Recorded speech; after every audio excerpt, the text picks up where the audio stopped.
Hey guys, tonight, you and I step into a frontier evening together. The sky slips from copper to plum. Dust lifts like warm breath from the road.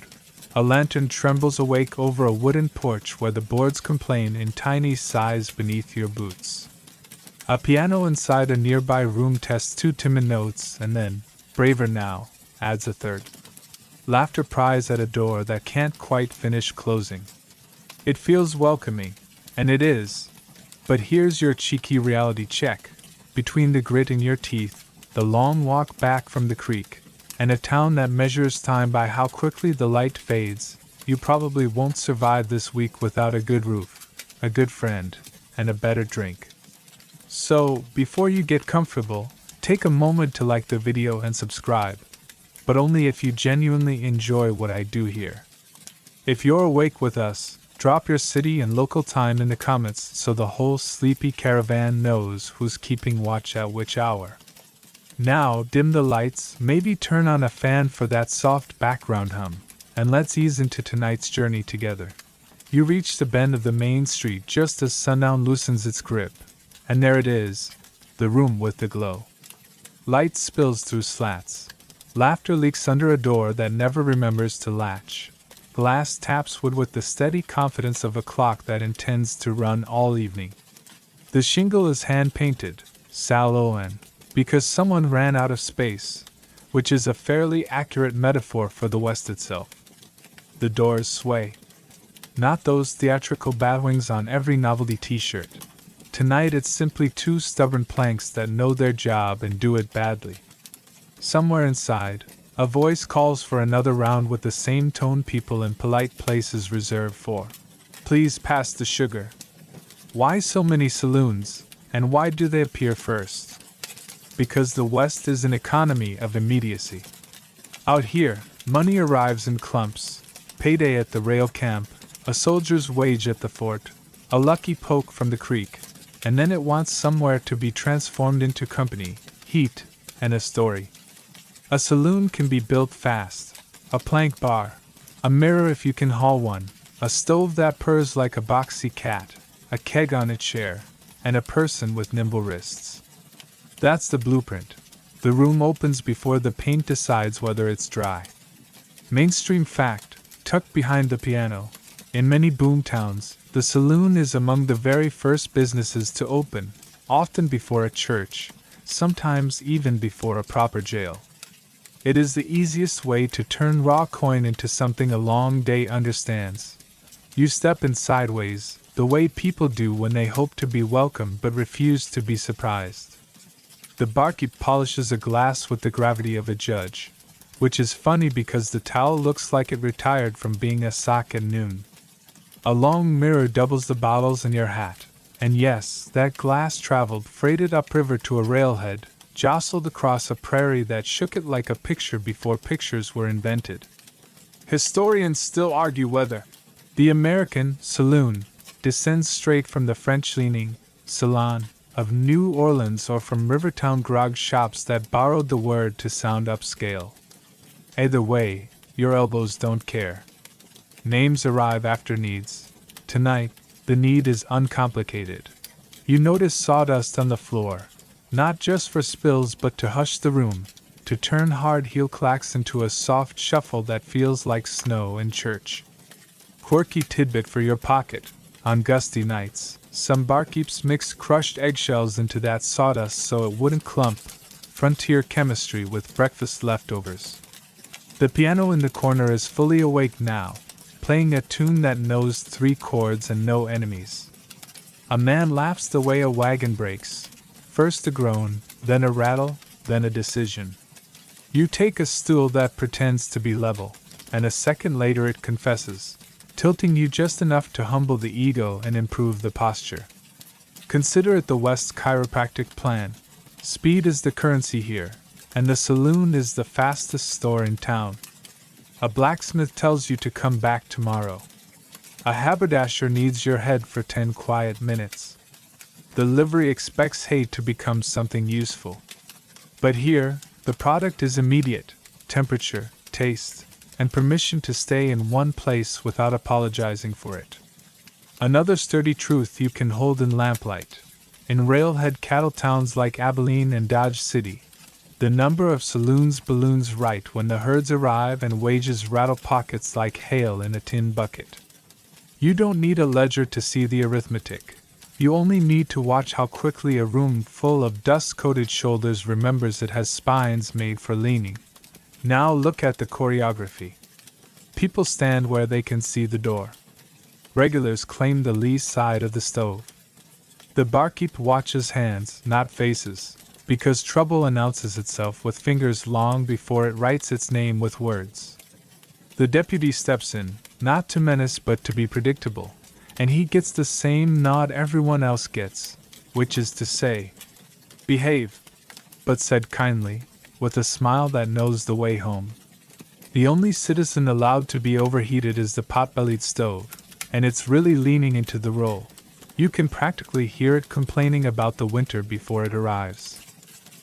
Of course the myth wanders in wearing spurs, bat-wing doors, choreographed mayhem at noon, dueling pistols with suspiciously perfect timing. You smile into your glass because, yes, scuffles occur, but most nights lean toward yawns and gossip.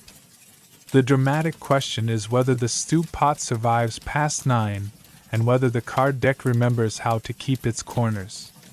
Not to flatten any childhood posters, but historians still argue whether those famous batwing doors were common or mostly a Hollywood convenience. Great for cameras, not so great at keeping wind, goats, and opinions outside. Stand by the threshold long enough and you become a piece of furniture called news. A writer from the south swears the river is passable again. A freight clerk mutters about a shorted invoice that will require a letter and patience. At a corner table a woman negotiates lumber with the same calm she'd reserve for bread prices.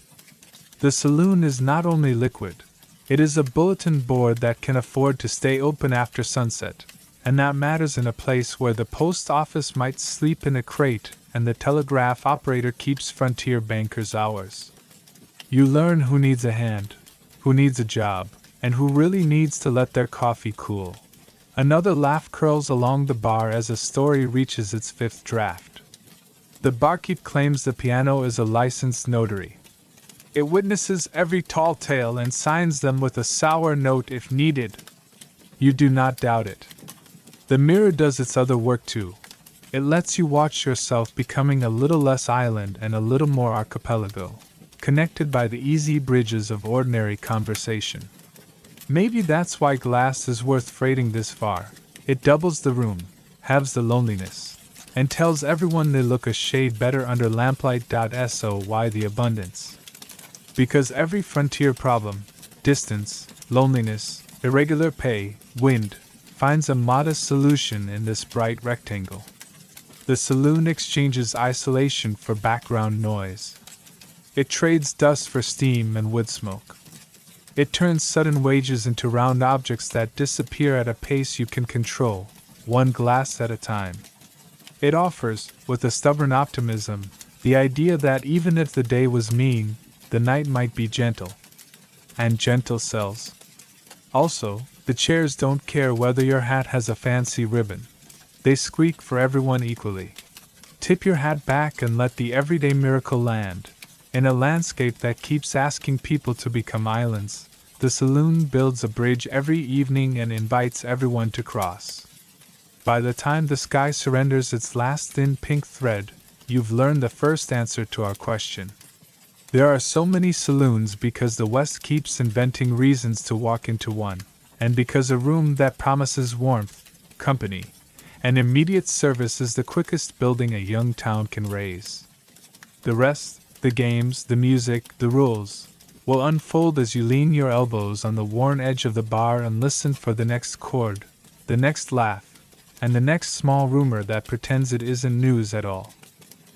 You lift the glass and let the room's glow steady your shoulders, but after a few sips the bigger truth pads in like a mule through a half-latched gate. Out here, thirst is a daily occupation and water is not a neutral friend. The creek you crossed at noon wore a necklace of hoofprints. Upstream cattle were holding a meeting in it. The well behind the boarding house tastes as if someone briefly washed a fence in it and then changed their mind. Even the rain barrel keeps a whisper of roof tar. So the saloon performs a small, practical magic. It turns questionable sources into trustworthy sips, and it does that dozens of times a night, without speeches or ceremony, just steam, glass, and a barkeep who knows the temperature of comfort. You can hear the wind push dust even with the doors shut. It sifts into barrels, tries to sign the guest book in flour, and insists on joining any liquid that doesn't push back. Boiling is the simplest polite. No. That's why coffee and tea anchor so many counters, from adobe forts to raw pine rail camps. Mainstream fact, quiet as a whisper over the clink of glass. Frontier army posts issued coffee as a daily ration, and soldiers nurse boiled grounds like a second blanket. The habit walks off duty with them. Teamsters, freighters, cowboys, and clerks all inherit the ritual. Fire, kettle, pour, and discover how quickly a room feels safer when water has learned its manners. The barkeep shows you an egg trick. You remember the crushed shells in the sawdust from earlier, but here's the tidy twin. A clean shell dropped into the coffee pot to gather the floating grounds and drag them toward the bottom. Quirky, yes, but frontier grandmothers approve. The brew clears. The ladle finds its path. The cup lands tasting less like an argument and more like an agreement. Someone at the far end jokes that the coffee is so strong it just filed a land claim, which is impressive given that it recognizes no law except gravity. Historians still argue whether heavy whiskey drinking here sprang mainly from fear of microbes or from a pre-existing social habit later dressed in a sanitary alibi. You don't have to referee the question to understand the counter in front of you. Whiskey survives freight, forgives being jostled, and is loud enough in flavor to bully a dusty evening into cooperation. You can cut it with water you don't fully trust, and the room nods like that's a sensible compromise between caution and courage. Nobody calls it medicine, but nobody argues with its bedside manner either. If you want something gentler, the saloon's second language is sour. Lemons don't always make it inland without turning into lessons, but tins of citric crystals and lemonade powder do, sugar, tartness, sometimes a whisper of fruit oil caught in a can like summer saved for emergencies. The barkeep scoops a little into a glass, adds water he's just boiled for safety, and the first sip tastes like a clean decision. A miner beside you swears the powder could polish a horseshoe, then proves he's kidding by asking for a second glass. You smile because your tongue agrees, a bright, harmless sting, a reminder that life still has edges you can enjoy.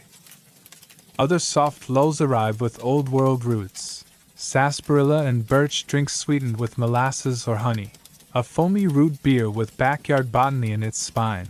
On hotter nights, a pitcher of switchel, ginger, vinegar, and sweetener, borrowed from farmhands who insisted it returns stolen breath to the body. These temperance choices don't make the room quieter, they just change the background music from brass band to fiddle. Your tongue calls it a truce. Your throat calls it a holiday. Your stomach, in a rare display of diplomacy, agrees to write a thank you note later. Now look at the arithmetic that builds this shelf. Freight is a tyrant. Distance is a pen pal who writes in capital letters. A barrel of whiskey rides better than a wagon of oranges. Coffee packs small, forgives rough handling, and transforms with a match. Citric acid ships dry, minds its own business for months, and becomes sunshine the moment you introduce warm water. Root syrups are compact and patient. This isn't romance. It's logistics with a lemony handshake, and it explains why the same 3 or 4 flavors keep appearing from Montana snow towns to borderland dust. Main Street confirms the water story in prices. In some mining camps you'll pay dear coin for a bath and nearly as much for a laundry bucket, because every drop was hauled by mule, measured by the dipper, and asked to do something useful before it's allowed to rest. No surprise, then, that a clean glass of anything earns quiet respect. The saloon is more than a shop, it's a tiny treatment plant with jokes.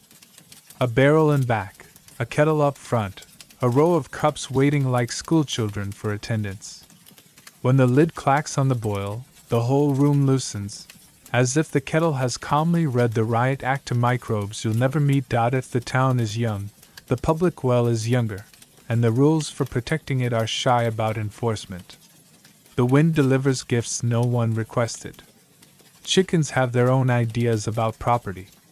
You begin to understand why a ranch hand pays honest money for coffee he could, in theory, boil at home. Home being a tent that specializes in drafts and displays tin cups. Here, at least, the flame is steady, and someone else watches the boil while you watch the door. Your shoulders drop another notch the moment the steam fogs the mirror. Of course, the romance insists that every saloon crucible's only whiskey and louder whiskey. But your ears hear the truth plainly. The commonest sound in the evening is the kettle's polite chatter. The second is the clink of glass against wood when someone chooses the middle path, a sour mixed with a small, brave pour of brown. The third is the soft sentence of a cork deciding to forgive the day.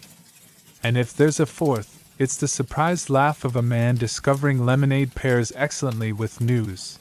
Behind the bar sits a shelf of remedies that pretend to be beverages, shrubs, vinegar syrups flavored with fruit peels, that wake up water and disguise its municipal anxieties, bitter tonics that make virtue taste interesting. Even a phosphate or two once the druggist across the street leases a corner and wheels in his siphon. Your cup lives at the overlap of medicine and morale. You're not cured of the West, you are made compatible with it. That's an upgrade, and your tongue is grateful. Another steady fact hums along with the piano's left hand. Emigrants on the Platte and the Arkansas dreaded cholera seasons and rewrote their plans around rumors of sick stretches and safe crossings. No one here says the name out loud.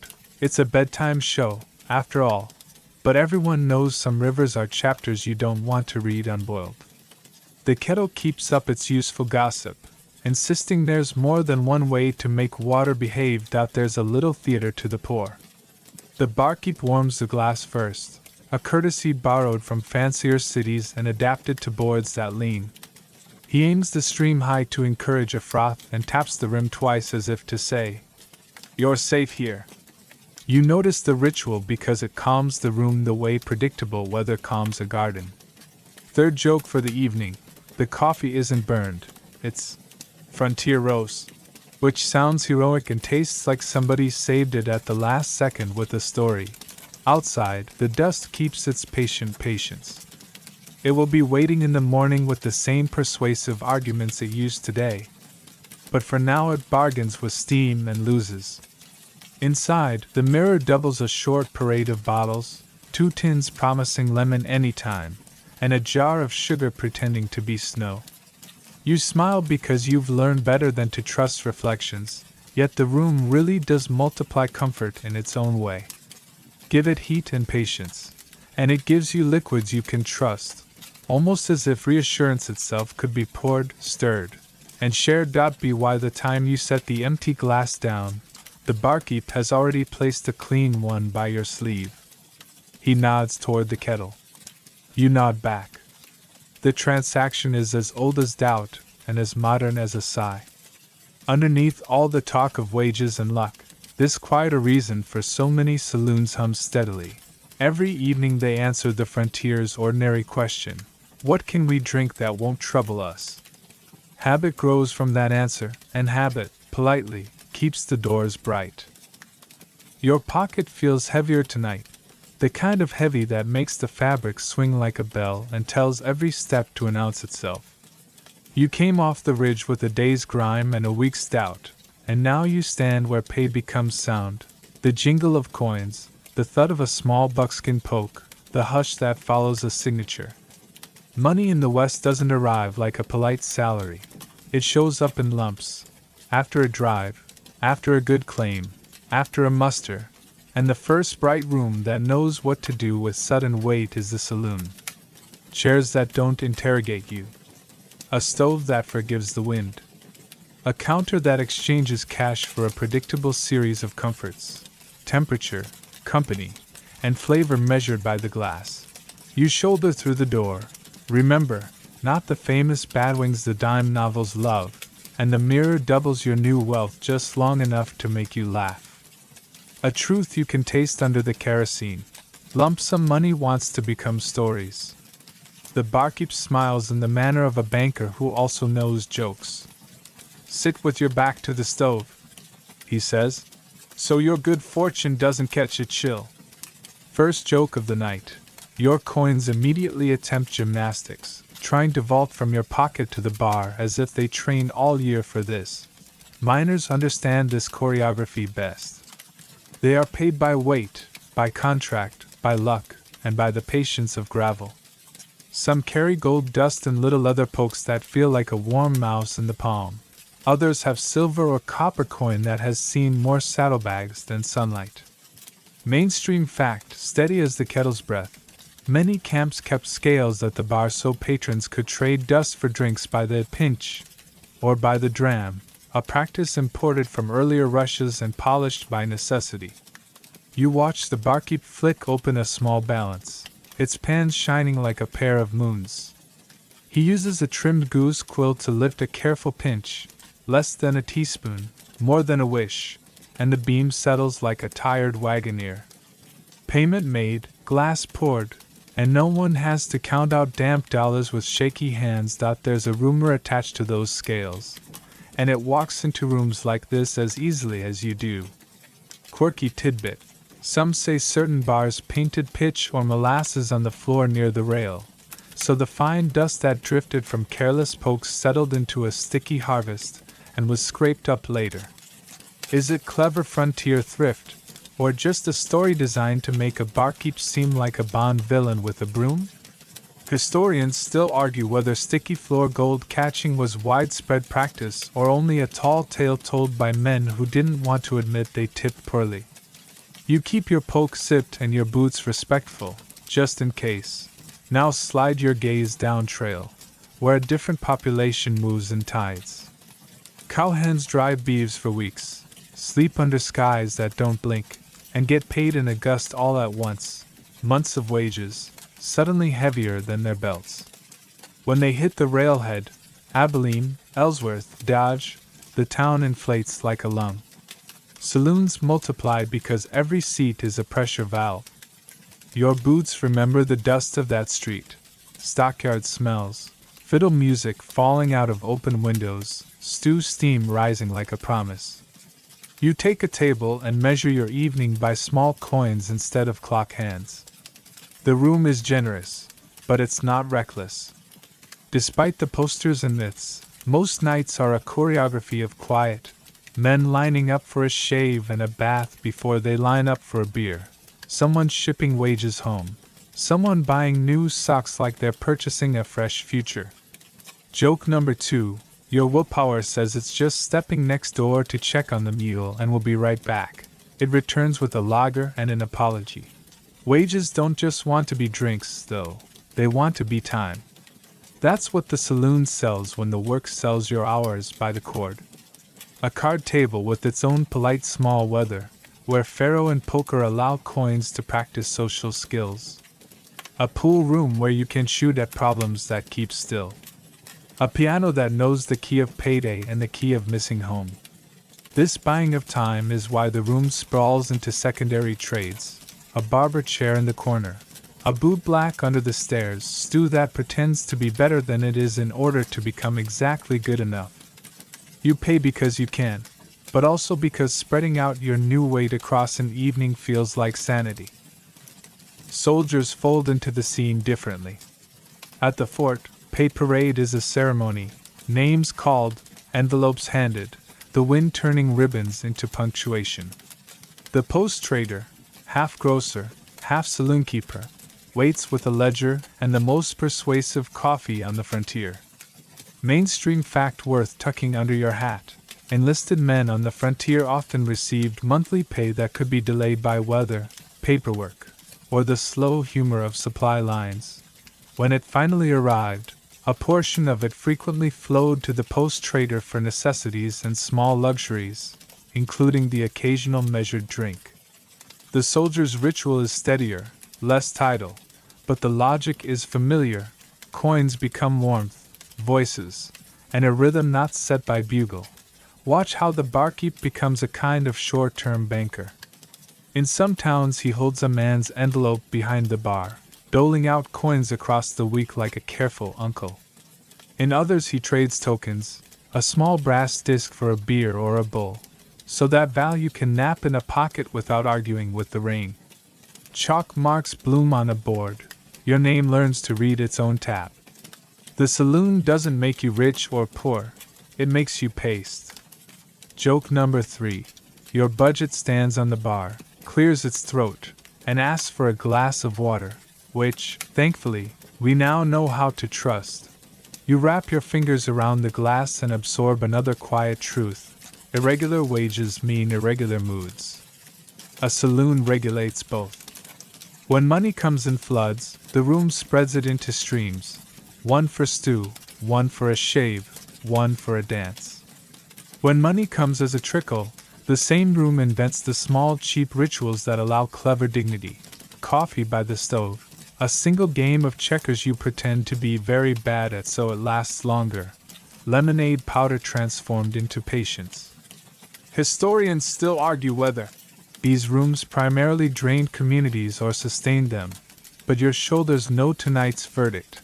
This place converts coin into calm better than any other building on the street. You hear a tale at the next table about a cowhand who walked into town with jingling pockets and walked out with a saddle, 2 shirts, and a promise not to gamble before breakfast. You could dismiss it as myth, but the arithmetic fits. The saloon is where vows are made in small fonts and kept more often than any barroom scene in a cheap novel would admit. It's also where a newcomer can learn the going rate for everything from a winter coat to a decent joke, simply by listening efficiently. The mirror catches you again, softer this time, as if it has adopted your heartbeat. Behind it, you can almost see the supply chain, barrels and crates moving by river and rail, tokens stamped in a back room, ledgers kept with a pencil chewed exactly to the right length. All of that machinery spins because money arrives like weather. The saloon is the weather vane and the shelter. It watches coins blow in. It keeps folks dry while they spend. By the time your pocket feels polite instead of ambitious, your face has warmed, your chair has learned your shape, and the room has converted one more frontier gust into a steady evening. Your coins stop leaping, your stories stop pacing, your pulse adopts the piano's slower left hand. You consider the last sip and the last small decision. Save some for morning or buy the kind of sandwich only a saloon can make taste heroic. You split the difference and ask for coffee as a chaser, because that's the West in a cup, strong, slightly ridiculous, and surprisingly wise. You can trace the evening's warmth back to something unromantic, paperwork. While your glass is refilled and the piano repeats its agreeable argument, a different rhythm thumps a few doors away. Boots on a pine floor, the thin cough of an oil lamp, a clerk's quill scratching the word, license, with the gravity of a wedding vow. Towns in the West learn quickly that thirst is predictable, even when everything else isn't, and predictability can be budgeted.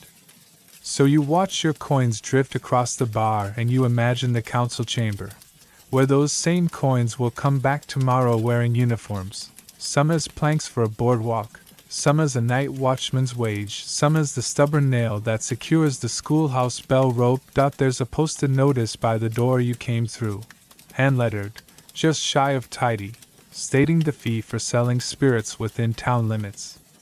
It's not small. The numbers change from Abilene to Deadwood, from Dodge to Tucson, but the logic stays. A saloon license costs in the hundreds, often by the quarter, sometimes with a separate charge for billiard tables or card rooms.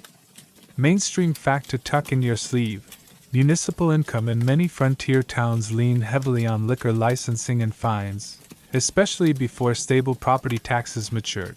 That's how lamps stayed lit and sidewalks rose from mud. You sip, and you can almost hear the ledger balancing itself, one polite pour at a time. Down the counter, the barkeep tells you how he learned to speak counsel. He says the city clerk doesn't care if the sign outside says, "Saloon sample room," or "Grocery with refreshments." If you pour, you pay.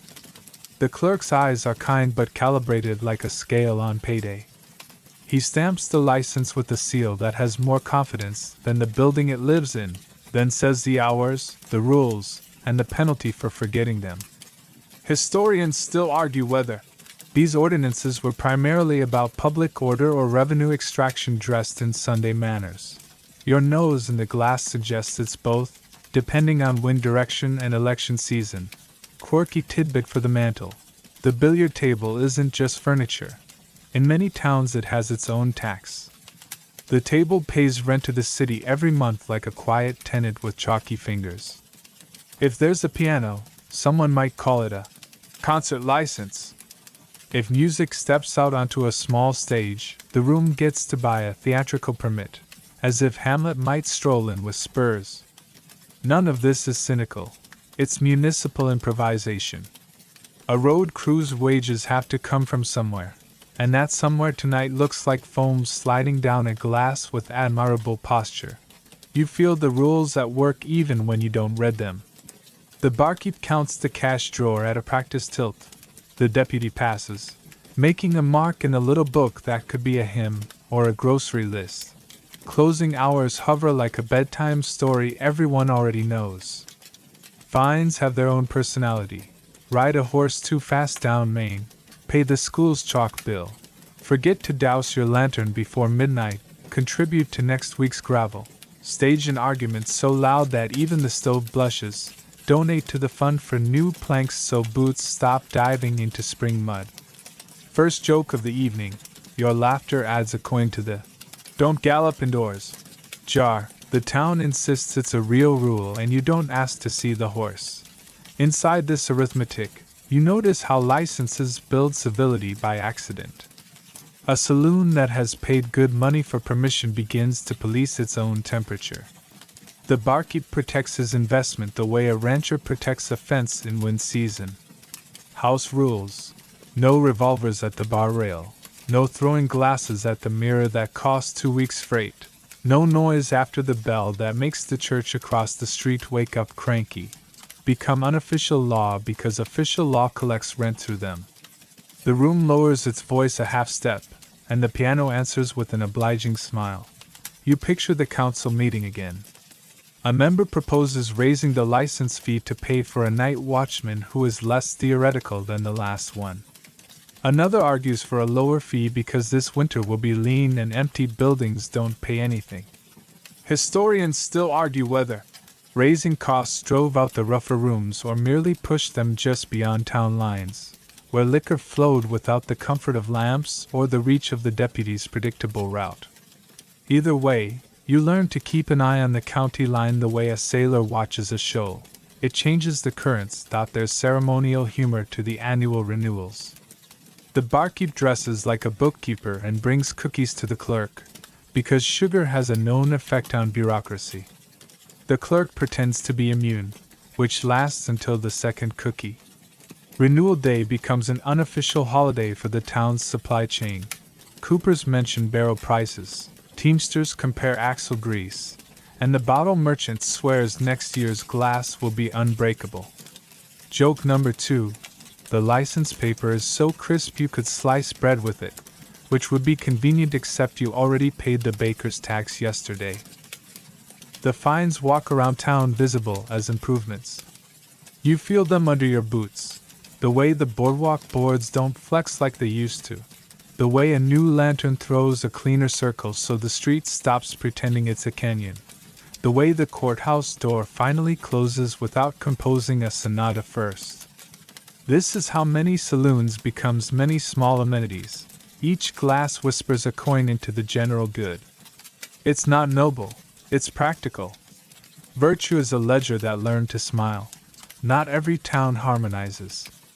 If a temperance meeting sings louder than the fiddle, the council gets jumpy. Some places add Sunday blue laws, forcing the room to discover that coffee tastes surprisingly devout when poured behind closed curtains. Other towns slide the closing hour earlier in summer, when night is shyer and arguments last longer. The saloon adapts. It invents private clubs, with membership cards printed in a font that couldn't arm wrestle a sparrow, or it moves the piano to a back corner and calls the front a sample room for the wholesaler who coincidentally lives behind the mirror. Historians still argue whether these half measures preserved a measure of order or just taught everyone to wink in the same dialect. Your eye returns to the mirror and catches the license tucked in the corner like a polite cousin at a wedding photo.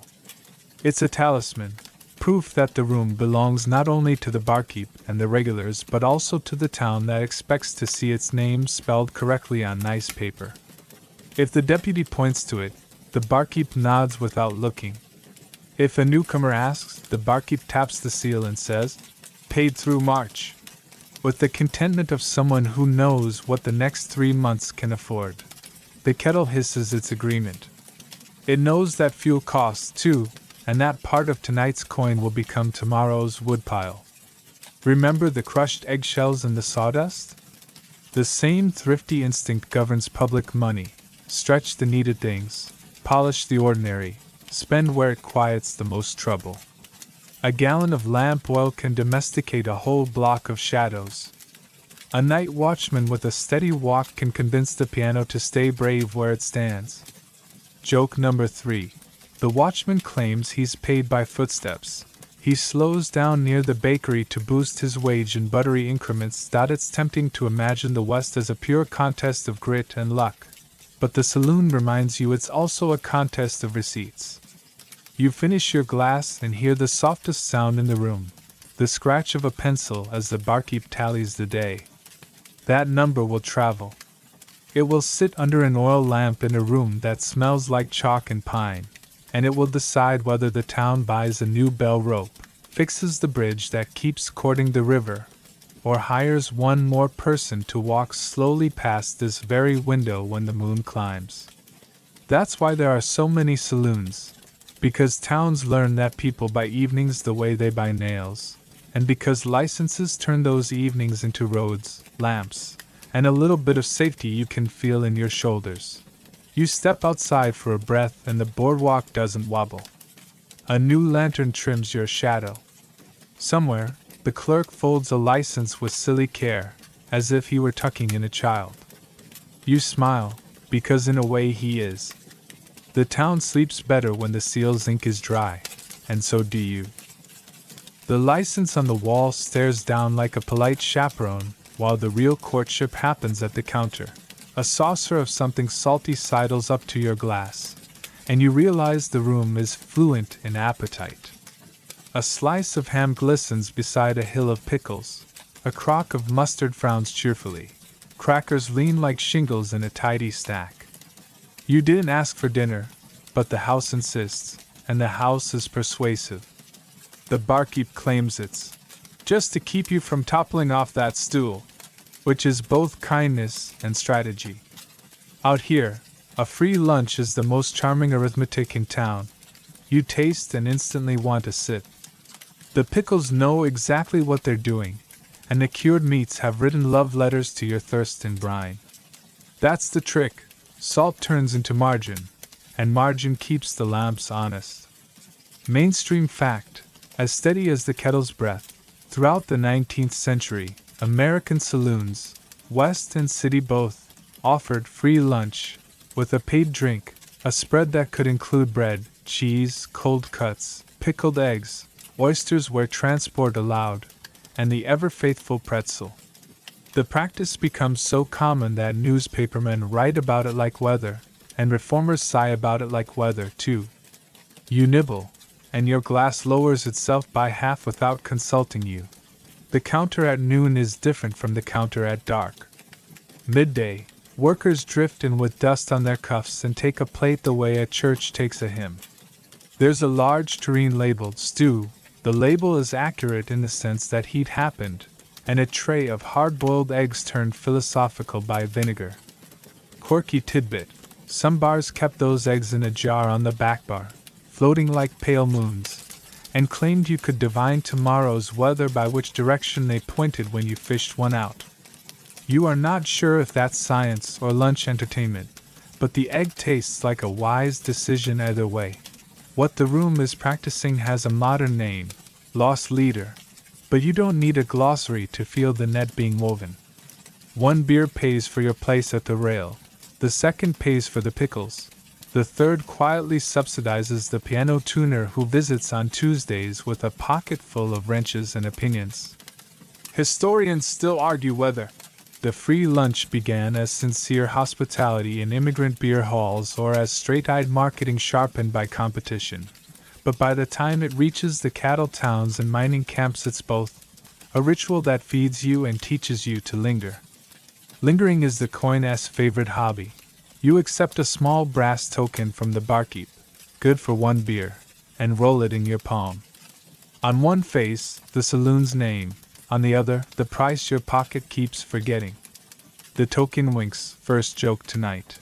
Spend me soon, I get lonely away from my friends.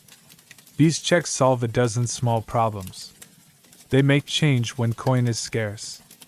They lodge value inside the building so it doesn't wander off to buy uncomfortable boots. They let a foreman pay a crew in discs that melt only at this bar, ensuring lunch happens where credit is kind. Historians still argue whether tokens mostly eased bookkeeping or cleverly tethered wages. But your fingers like how solid the little promise feels. You study the spread and see how the menu tracks supply lines. Near the railheads, ice houses bless the counter with oysters.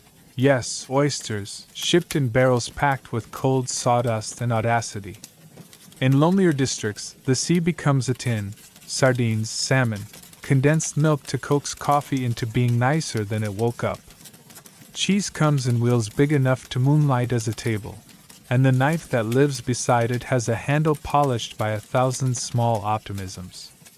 Bread arrives in loaves that recall a stricter childhood, but butter forgives them.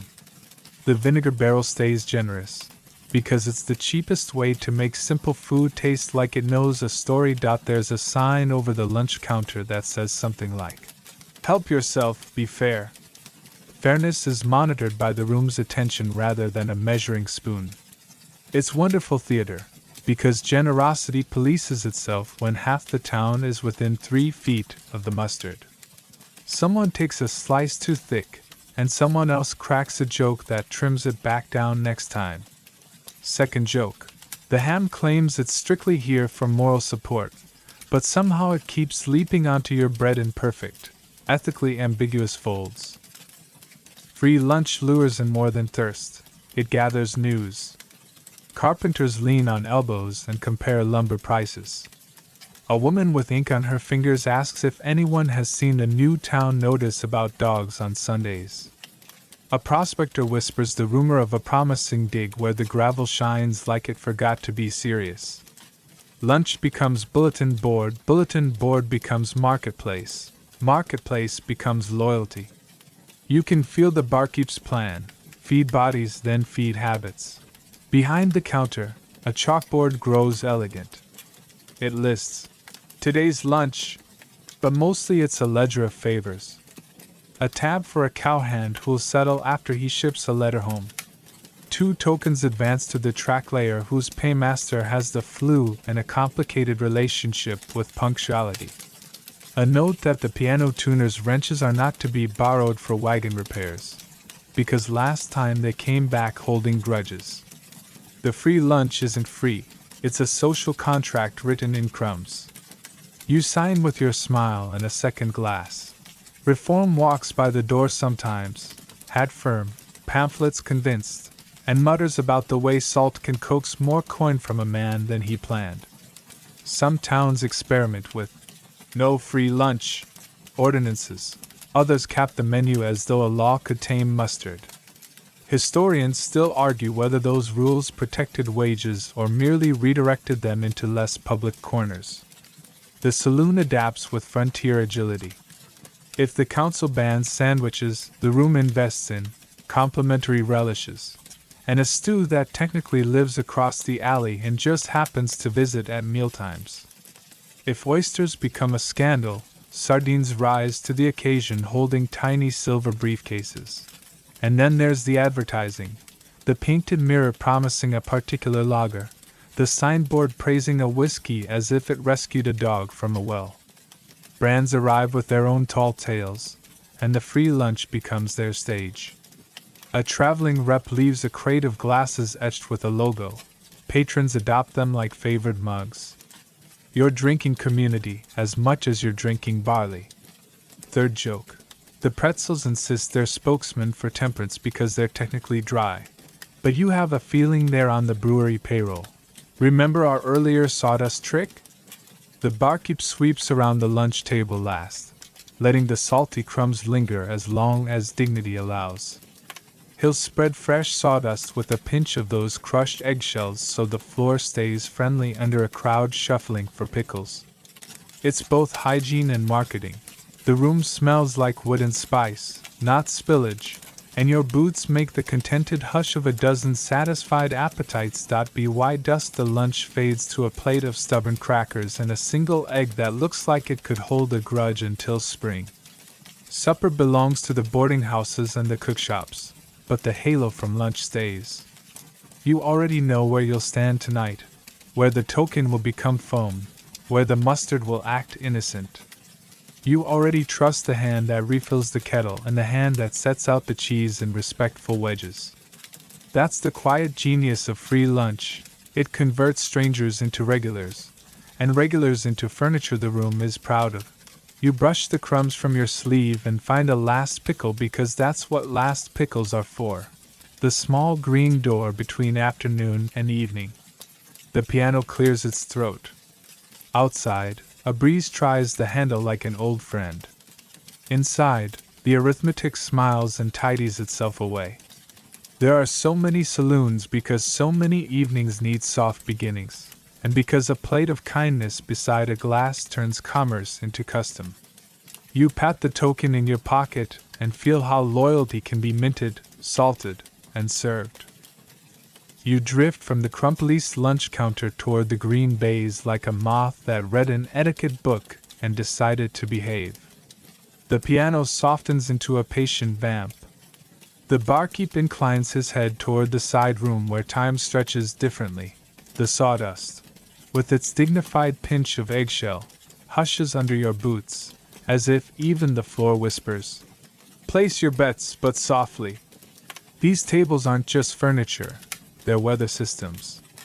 They gather coins, temper voices, and spin the evening into a steady breeze instead of a gust. The faro layout glows like a checkerboard of promises, 13 ranks from ace to king printed twice, a dealer with a patient wrist, a casekeeper board whose neat little pegs march like ants to record what has fallen. You rest a hand on the rail and watch 2 cards climb from the polished dealing box. One to pay and one to take, while players park small discs on favored ranks like tidy prayers.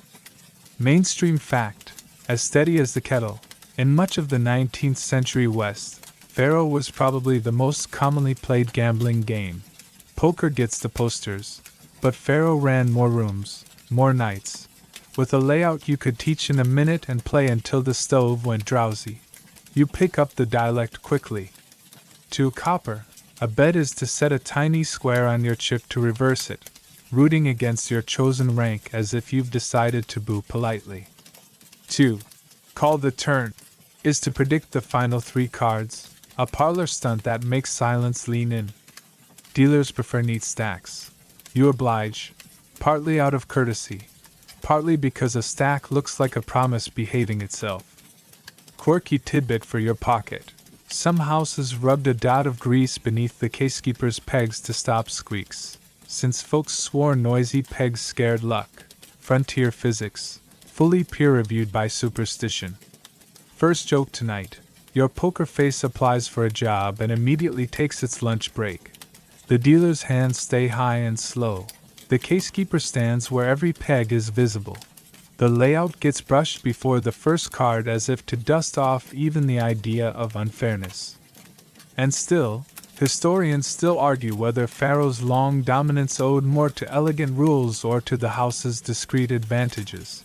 Gaff-dealing boxes here and there, nimble fingers in lamplight, the occasional, cold deck, that made coincidence look suspiciously confident. You can't prove any of that this evening.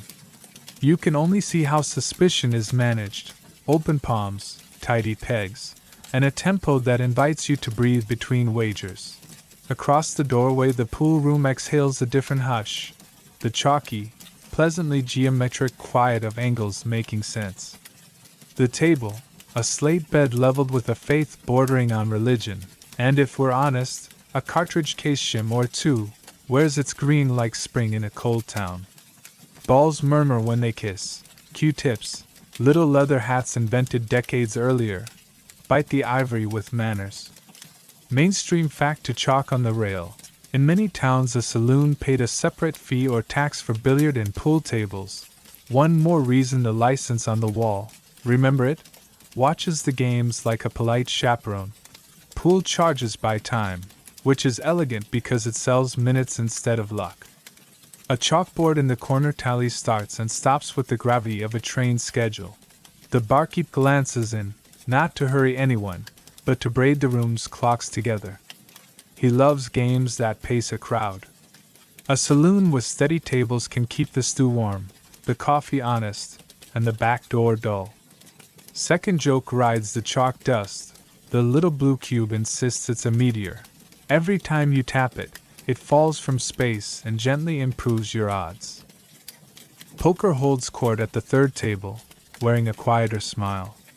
Not the high noon duel of picture books, but the domestic varieties that actually build evenings, draw and, later on, stud, quiet ontes, sensible raises, a rake so modest it blushes. Your chair discovers its best posture. Your hands discover they like being quiet. Another steady truth hums under the lamps. By the late 19th century, poker's popularity climbs across the West, spreading from riverboats and parlors to side rooms like this. Yet on many nights it still shares the stage with Pharaoh and the click of balls, each game giving the room a different kind of patience. You notice the barkeep never really leaves the doorway. He is part lifeguard, part metronome. When voices rise, he eases the kettle's whistle up just enough to suggest gentler sounds are available. When a hand turns cold and a temper warm, he delivers an emergency plate, pickles, a quarter slice of ham, 2 crackers that believe in diplomacy. He doesn't say, cool off. He salts you back into arithmetic. House rules murmur from the lintel. No revolvers on the rail, no drinks on the felt, no insults sharper than a Q-tip. You remember the free lunch pickles and realize they're still doing quiet work out here, pacing the blood while the chalk paces the hands. If the evening leans Pharaoh heavy, you see how the house steadies its take without bruising anyone's pride. A nickel to sit, a tiny commission on certain bets, or simply the certainty that prolonged company buys more coffee, lemonade powder, and calm. If poker rains, the rake slides discreetly into a lidded tin that rattles like a very small rainstorm. If pool fills, time itself pays the light bill. What ties all of it together is tempo. The games give the saloon a heartbeat the barkeep can conduct with soft taps of glass and occasional spoons in the kettle. Stories migrate between tables, and you eavesdrop like a courteous magpie. Someone swears Doc Holliday delved Pharaoh when dentistry felt dull. Another recalls a schoolteacher who could bank 3 rails like she was diagramming a sentence. A ranch cook coppered queens because they remind me of bosses. You don't verify any of it. You just enjoy how tales make the felt greener. Quirky aside, some houses hung a painted tiger on the wall, a nod to the phrase, bucking the tiger. For Pharaoh, its eyes following the dealer like it had a stake in the odds. The pool room drifts into its own chapel tone. Someone racks the triangle with care. The click is a hymn. A newcomer chalks his cue like he's seasoning a skillet. You sink an easy one and miss a hard one and realize your shoulders prefer this math. Angles that forgive, rails that keep promises, a score that moves slowly enough for the mirror to keep up. The barkeep checks the clock, not to hustle anyone but to shepherd the room toward a tidy ending. One more rack, last hand, final deal, so that morning finds everything where it belongs. Cues in a nest, cards squared like folded linens, coins sleeping instead of sulking. Back at faro, the dealer wraps the box, parts the deck with the confidence of a practiced breakfast, and lets the next pair fall. One wins, one loses, one sighs, one laughs. The casekeeper's pegs migrate, 2 polite ants at a time, and the crowd's breath keeps time. The house doesn't urge anyone to chase. It urges them to notice the kettle, the coffee, the lemonade, the mild stew steam that rises from the back like a friendly ghost. If heat threatens to build, the barkeep loans his calm the way a bank loans umbrellas, generously, and preferably before the downpour. Historians still argue whether rooms like this drained a town's wages or recirculated them into safer evenings. If the games were nets or hammocks. Your elbows vote for hammock tonight. The rake is small, the talk is kind, and the deputy's predictable drift by lets the room mark its last hands without drama. When the bell does speak, it's a bedtime voice, not a raid, gentle, practiced, unafraid of quiet. Third joke as you rise. The cue ball says it's on a diet and refuses to travel more than 2 inches at a time. You leave the side room with most of your coins and all of your interest in staying reasonable. The piano resumes its friendly small talk with the lamp. The mirror gives you a nod that suggests you behaved yourself or convincingly pretended to. Tables return to being tables. You sip coffee the kettle swears is freshly repentant, and you feel the answer settle. There are so many saloons because they learn to anchor evenings with games that sell patience by the minute, jokes by the pocketful, and calm by the rack in the hand. An honest trade that takes the edge off the West without sanding away its character. You drift past the green bays and into the bright square where paper breathes. The saloon's bulletin board is a small, noisy city. Thumbtacks like silver freckles, curled corners of notices that have learned to wave, pencil lines marching in tiny parades. A stagecoach timetable stands at attention. Under it, someone has written, unless Mud argues, which Mud commonly does. Beside the timetable sits a cigar box with a slot cut in the lid and a tidy sign, letters east. The barkeep taps it as if it were a pet. Stage leaves at sunup, he says. Postage in the jar, names on the envelope. We'll hand it to the driver with the coffee. It isn't romance. It's midnight infrastructure. Mainstream fact, poured as calmly as coffee, in many young towns, before a dedicated post office kept regular hours, or even after, letters were left, care of, a saloon, hotel, or general store, to be gathered when the stage or the mail rider came through. The bar had what the street lacked, light after sundown, a person awake, and a table that understood paperwork. Your finger drifts over the names on a stack of envelopes, and you hear the West breathe. Cousins in St. Louis, a wife in Galveston, a mother who keeps the kettle going. Just in case. The room carries their voices without spilling. On a small table in the corner a telegraph sounder clicks dry raindrops. The operator rents the space by the week. Battery jars walled off behind a crate so nobody disturbs their mysterious blue patients. He listens with his head tilted like a bird hearing a cloud. You can almost feel the wire's long spine, across prairie, over river, bringing in timetables, prices, and the occasional scrap of a poem smuggled inside a freight quote. He oils the armature with the delicacy of a barber, then taps a short burst the barkeep swears says, "Coffee hot, stop." Even if it really says, "Train late, stop." First joke tonight. You decide Morse code is just the piano practicing scales in a different key. Below the telegraph, a sheet of butcher paper blooms with names and wages. Teamsters wanted, $30/MO and beans. Fence riders, CJ. Vasquez at noon, cook for track gang, can't be afraid of frying pans. This is the hiring board, the town's post written in stubby pencil.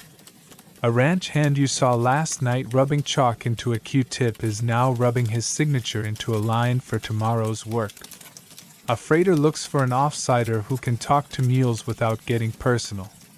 The barkeep keeps a crumb-free corner of the board for rooms to let and books to swap.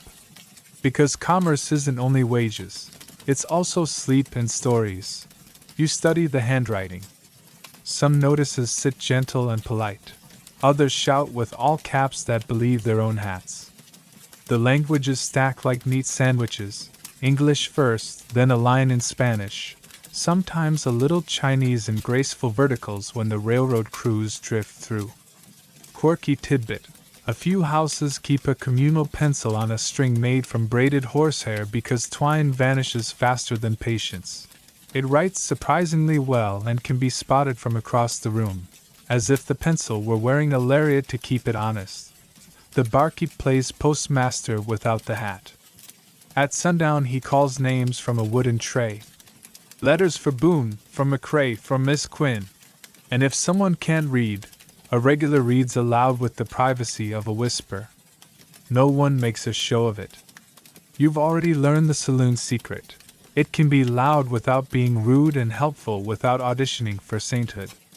In the mirror, the license watches benignly while envelopes cross the bar like slow boats. The newspaper arrives with silt at its edges, yesterday's news wearing today's dust. Somebody irons it flat with a warm kettle, the handle wrapped in a rag so the headline doesn't print on the barkeep's palm, and spreads it on the counter like a picnic blanket for eyes. Mainstream fact worth pocketing beside your token. Even the smallest western settlements tried to sustain a weekly paper. The sheet doubled as official notices, theater ads, and serial chapters that bribed the town to come back next Friday. A literate person reads the big items aloud: the price of wheat, the rumor of a new ferry, a governor's message trimmed of adjectives, and the room edits with nods. Across the wall, a column is labeled Found and Strayed. A mule with one ear that leans like it's thinking hard. A locket with initials that might be E or might be a squid. A hat that insists it's not lost, it's resting. Second joke settles there. Someone pins a note that reads, "Wanted, my left boot's sense of direction," and beneath it another hand adds, "Reward, one slightly rightist sock." Not everything on the board is commerce. Lodge nights are inked there, and choir rehearsals, and the meeting about dogs that keep auditing Sunday service. Charity takes a small square, collection for the widow of a man who thought the river's opinion of bridges was negotiable, and the barkeep moves that square higher so it doesn't get covered by a bakery ad. The telegraph clicks a little faster. The operator writes down a price list that will change the cost of flour by the time the freight wagons arrive next week. You sip coffee that learned humility 5 minutes ago, and you realize the room is a glossary. It defines town as a place where information gets warm before it's shared. Historians still argue whether the saloon or the church or the courthouse most deserve the title civic center. You feel the edges blur. The church sets the calendar, the courthouse sets the boundaries, and the saloon, with its long evening hours, sets the conversation. It's the after-hours switchboard. A miner posting for partners does it here because daylight is for shovels. A seamstress pins a card offering mending, while you wait for the stage, because customers with coins stand here respectfully unbusy. A notice for temperance lecture Thursday also lives here, because even protests know where the foot traffic is. The express agent stops by, a Wells Fargo man whose hat brim is disciplined like a ruler, and he leaves 3 receipts and a small crate addressed to the piano tuner. The barkeep signs the ledger with a flourish his pen could barely lift yesterday. The express man nods at the letterbox with professional affection. A pair of cowboys step in to see if there's a telegram from the boss about a shipment. The operator shakes his head and taps a question down the wire. The answer comes back in a minute like a bird choosing the right branch. Third joke, whispered by the sounder, it seems to say, "Bring pretzels," which would be a remarkable freight rate if true. Remember the crushed eggshell sawdust. The barkeep sprinkles a fresh line beneath the board to catch the drips of a whole town's damp elbows. He keeps the floor friendly where folks lean to copy an address, and he wipes the shelf so ink bottles don't leave Rorschach tests on important news. He has learned that a clean writing ledge buys goodwill as surely as a round of coffee, and goodwill, in turn, buys quiet when a message arrives that shakes somebody's knees. A young hand in from a line camp traces the letters of his name on an envelope before daring the full address. A teacher corrects the spelling of Missouri. With mercy, the barkeep nudges the stamp jar forward like a blessing. You stand there long enough to feel how a room can turn coins into conversations, conversations into plans, and plans into tomorrow's payroll pinned in pencil. That is why so many saloons lean into paper and wire, because light, heat, and patience make them dependable messengers. Because the door swings late enough to catch the writer and early enough to catch the clerk. Because a town that drinks here also reads here, hires here, and learns which road is passable when the moon chooses modesty. The telegraph slows, the little armature yawns. The stage timetable curls a bit at the corner, suddenly shy. The cigar box closes with a click that sounds like a promise. You take one last look at the board and realize the whole wall is a lullaby. You are not alone. Your letter will move. Your name can be found tomorrow by someone who misses you. Outside, the night leans closer to the window. Inside, the mirror doubles your steady face and the pencil's small shine. The room's answer is simple and keeps repeating. In the West, a saloon is where news gets warm, where jobs learn to find names, and where the evening teaches the town to speak in a voice everyone can hear. The piano clears its throat and the room answers with shoes. Not loud shoes, not rowdy shoes, just a patient shuffle that says the floorboards feel sturdy tonight. You drift closer, where the lamps turn kerosene into honey and the air carries a braid of scents, bay rum, stove heat, starch, and a little violet from a ribbon someone knotted on purpose.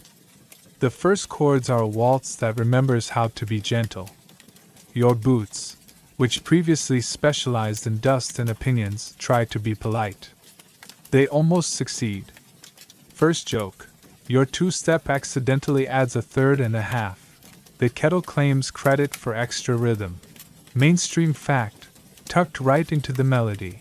In the latter half of the 19th century, saloons and dance halls across the West commonly kept a piano or hired a fiddler, and the regular set list ran through waltzes, polkas, schottisches, quicksteps, and later, early ragtime strains that drifted upriver and down the rails. If there's a German brewer in town, you'll hear a landlord that makes the floor want to bounce. If the railroad crews are near, a reel that tightens everyone's posture like fresh laces. Music is not garnish, it's infrastructure for manners. The dance floor is an honest invention. The barkeep has swept away the sawdust. Remember those crushed eggshells? From the center so heels won't skate. Then sprinkle the whisper along the edges to keep the rest of the room friendly.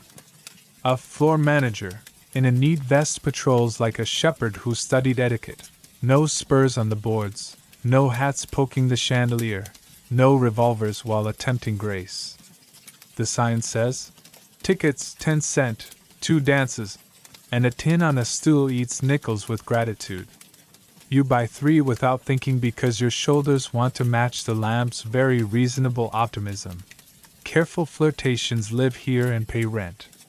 The women, dance girls, sometimes, hurdy girls if a Bavarian entrepreneur imported the business model along with the beer, pin carnations to their bodices and wear smiles calibrated to suggest interest without surrender.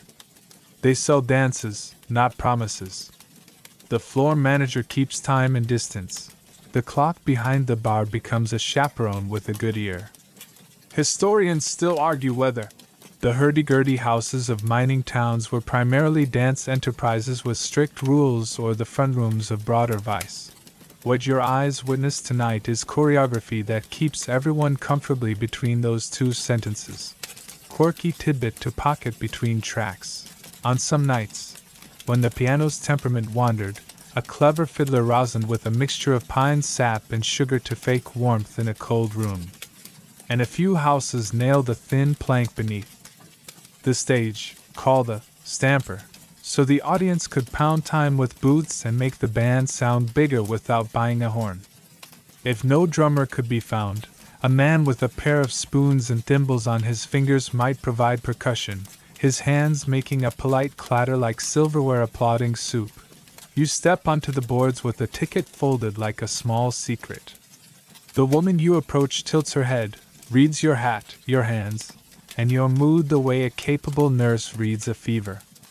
She agrees with a nod that has 3 syllables of caution and 1 of mischief.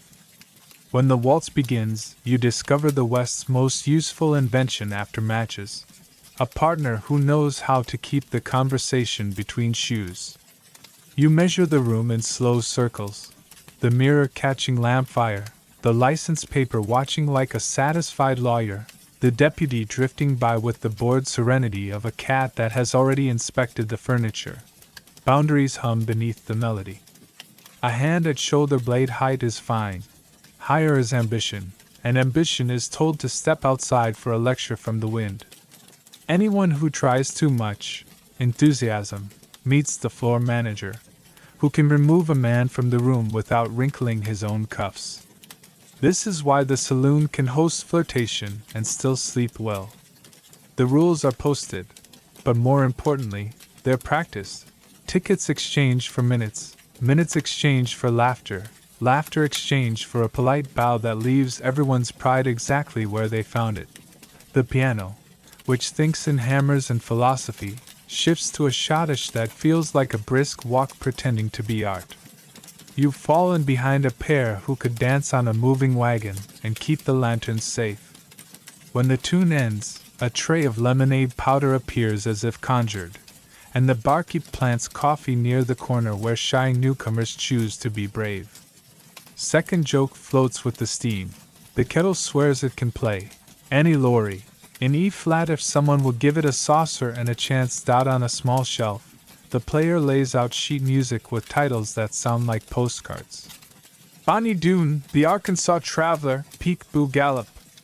A dog-eared copy of Maple Leaf Rag hides in the stack, its syncopations winking toward the new century.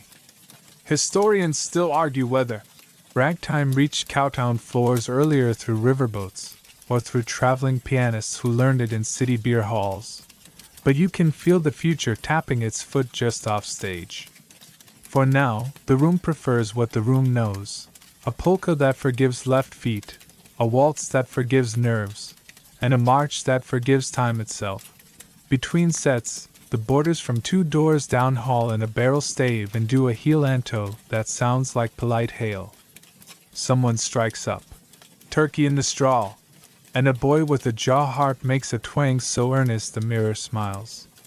Up on the rafter over the bar, $3 silver rest in the pine, handsome souvenirs of a night when the wood was green, and a show-off with a good arm and worse judgment tossed coins hard enough to stick.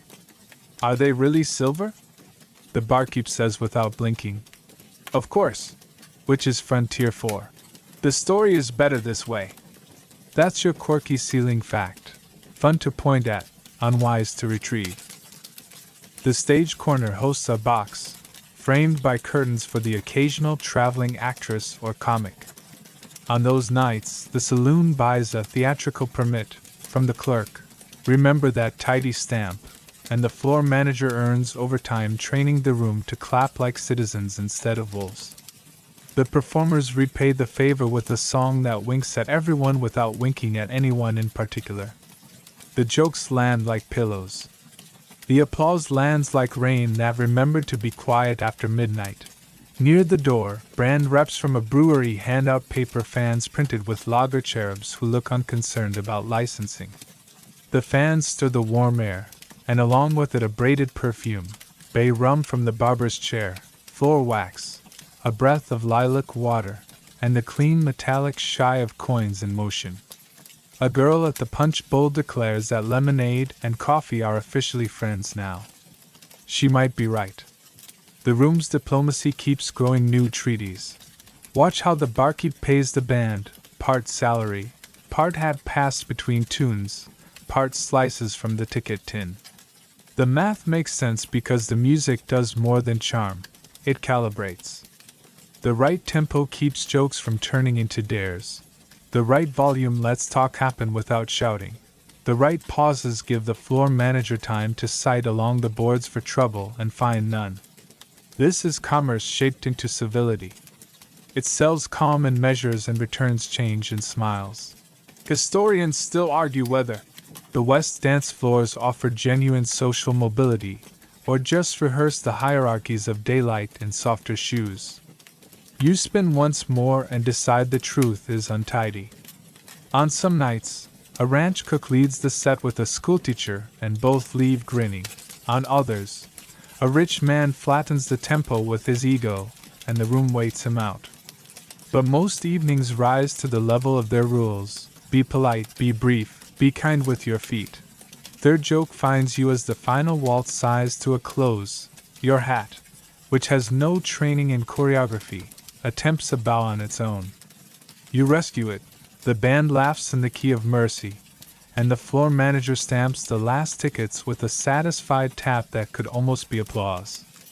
The girls gather in twos and threes, counting stubs like polite accountants. You feel the same quiet balance, coins turned into moments, moments turned into stories you can tell tomorrow without editing out your better self.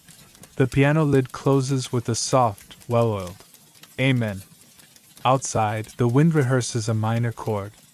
Inside, the mirror shows a room that got exactly as lively as it meant to and not a hair's breadth livelier. That's why saloons host music and careful flirtation every night they can afford to, because melody teaches boots to behave, laughter discovers borders it enjoys honoring, and the floorboards, swept, waxed, and watched, turn strangers into partners who remember where their hands belong and how far good manners can carry a town before morning. You lean an elbow on the rail and let the room's music fade into the lamp's soft gold, and then your curiosity slips out the back door, the one that opens onto barrels, crates, and the rattling grammar of supply. Inside is melody, outside is logistics. Out there, coopered oak breathes. Iron hoops remember rivers. A freight scale keeps the kind of diary only numbers can write. If the floorboards and pianos sell evenings, the barrels sell continuity. And continuity is what a town buys when it decides to be more than a rumor. Follow one cask with your imagination. It begins far east of this lamp glow, in a still house where corn, rye, or a democratic mix of grains becomes clear spirit with a heartbeat. A cooper pulls white oak staves from a stack that looks like a picket fence taking a nap, bends them with steam, and cinches them with rings that grip like good advice.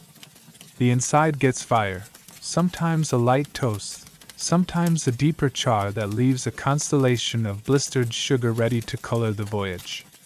The bung is driven home with a wooden mallet that sounds like a modest judge clearing his throat. Mainstream fact to tuck behind your ear. After the Civil War, federal excise rules and stamps followed spirits along the route. The 1860s Revenue Acts built the habit, and by the 1890s the bottled and bond standard would arrive to guarantee properly aged, taxed whiskey in sealed bottles. That's later than your boots tonight, but you can already feel paperwork tightening its friendly leash, official ink chasing flavor down the tracks like an officious, ultimately helpful sheepdog. The cask's first ride is usually water. Rivers move barrels more gently than early rails and infinitely more politely than ox teams. Flatboats, steamboats, and barges carry casks from Ohio, Kentucky, Missouri, names you can taste, down the Mississippi and up her busy children. Chalked on the head are destinations written like love letters to geography.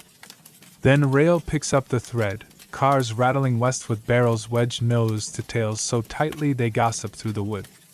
At the railhead, wagons take over, wheels speaking fluent pothole as teams lean into grades with the kind of patience only beef and bells possess. The barrel arrives scuffed but dignified. Freight is dear, so volume matters. A standard whiskey barrel, call it 50-odd gallons, makes economic sense where glass would shatter and cork would sulk. The alley behind the saloon knows the drill. Roll on the chine, heel to the curb, rest a minute while the bung eyes the door like a traveler sizing up a bed. Quirky tidbit, to slow leaks, a barkeep might smear a paste of flour and tallow around a stubborn seam, pastry for planks, then bless it with a rag and a few patient turns of the hoop driver. If you listen close, you can almost hear the wood sigh. Inside, the mirror doubles the parade of new arrivals, and brands stare out from painted glass like cousins visiting. Not every drop in those barrels was born under the same sky, though. Enter the rectifier, the shadow tailor of 19th century liquor. In river cities, St. Louis, Cincinnati, Chicago, rectifiers buy high-proof neutral spirits and coax them toward whiskey, with color, oak essence, and flavorings, burnt sugar for hue, a shaving of tea for backbone, prune juice for roundness, a whisper of herbs to pretend at age. The respectable ones aim for palatable, the rogues aim for plausible. Historians still argue whether rectification mostly protected wallets from fraud by standardizing taste, or encouraged fraud by giving every shed with a kettle the courage to invent a label. Saloons learned to test what they bought. Old-timers, read the bead, swirling spirit to watch the bubbles. Big, lazy beads that linger suggest higher proof.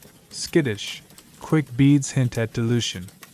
It isn't chemistry class, but it's a useful bedside manner. The barkeep adds water and a disciplined trickle, proofing for balance and for margin, then rests the bottle so the flavors can sign a truce. Joke 1 arrives in a glass. The whiskey claims it has a master's degree in geology. I've studied so many rocks on the trail I can identify granite by taste. Alongside streets and mining camps, the nicknames grow thorns. Coffin varnish, bug juice, chain lightning.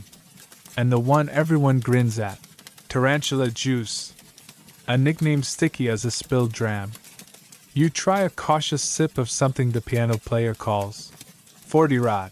Not because you can shoot that far, but because, allegedly, a fellow once walked 40 rods after drinking it and decided to lie down philosophically. Quirky whisper from the edge of the mirror. Some patent bitters, sold in fancy bottles, folded a nip of strong tonic into their virtue, so a gentleman could swear he was dosing his liver while his liver took careful notes. Freight reshapes flavor more than poets admit. Heat cycles working through a railcar barrel can do what quiet winters do, only faster and ruder. Sloshing polishes edges, staves breathe, char hums like a distant stove. In summer, the cask arrives a shade older than the calendar claims. In winter, it arrives wanting a long, understanding conversation with hot coffee. The barkeep obliges either way, letting the first pour settle while he sprinkles fresh sawdust, our old friend with its dignified pinch of crushed eggshell, to keep the floor gentle when a barrel's enthusiasm overruns the glass. House brands emerge from this churn.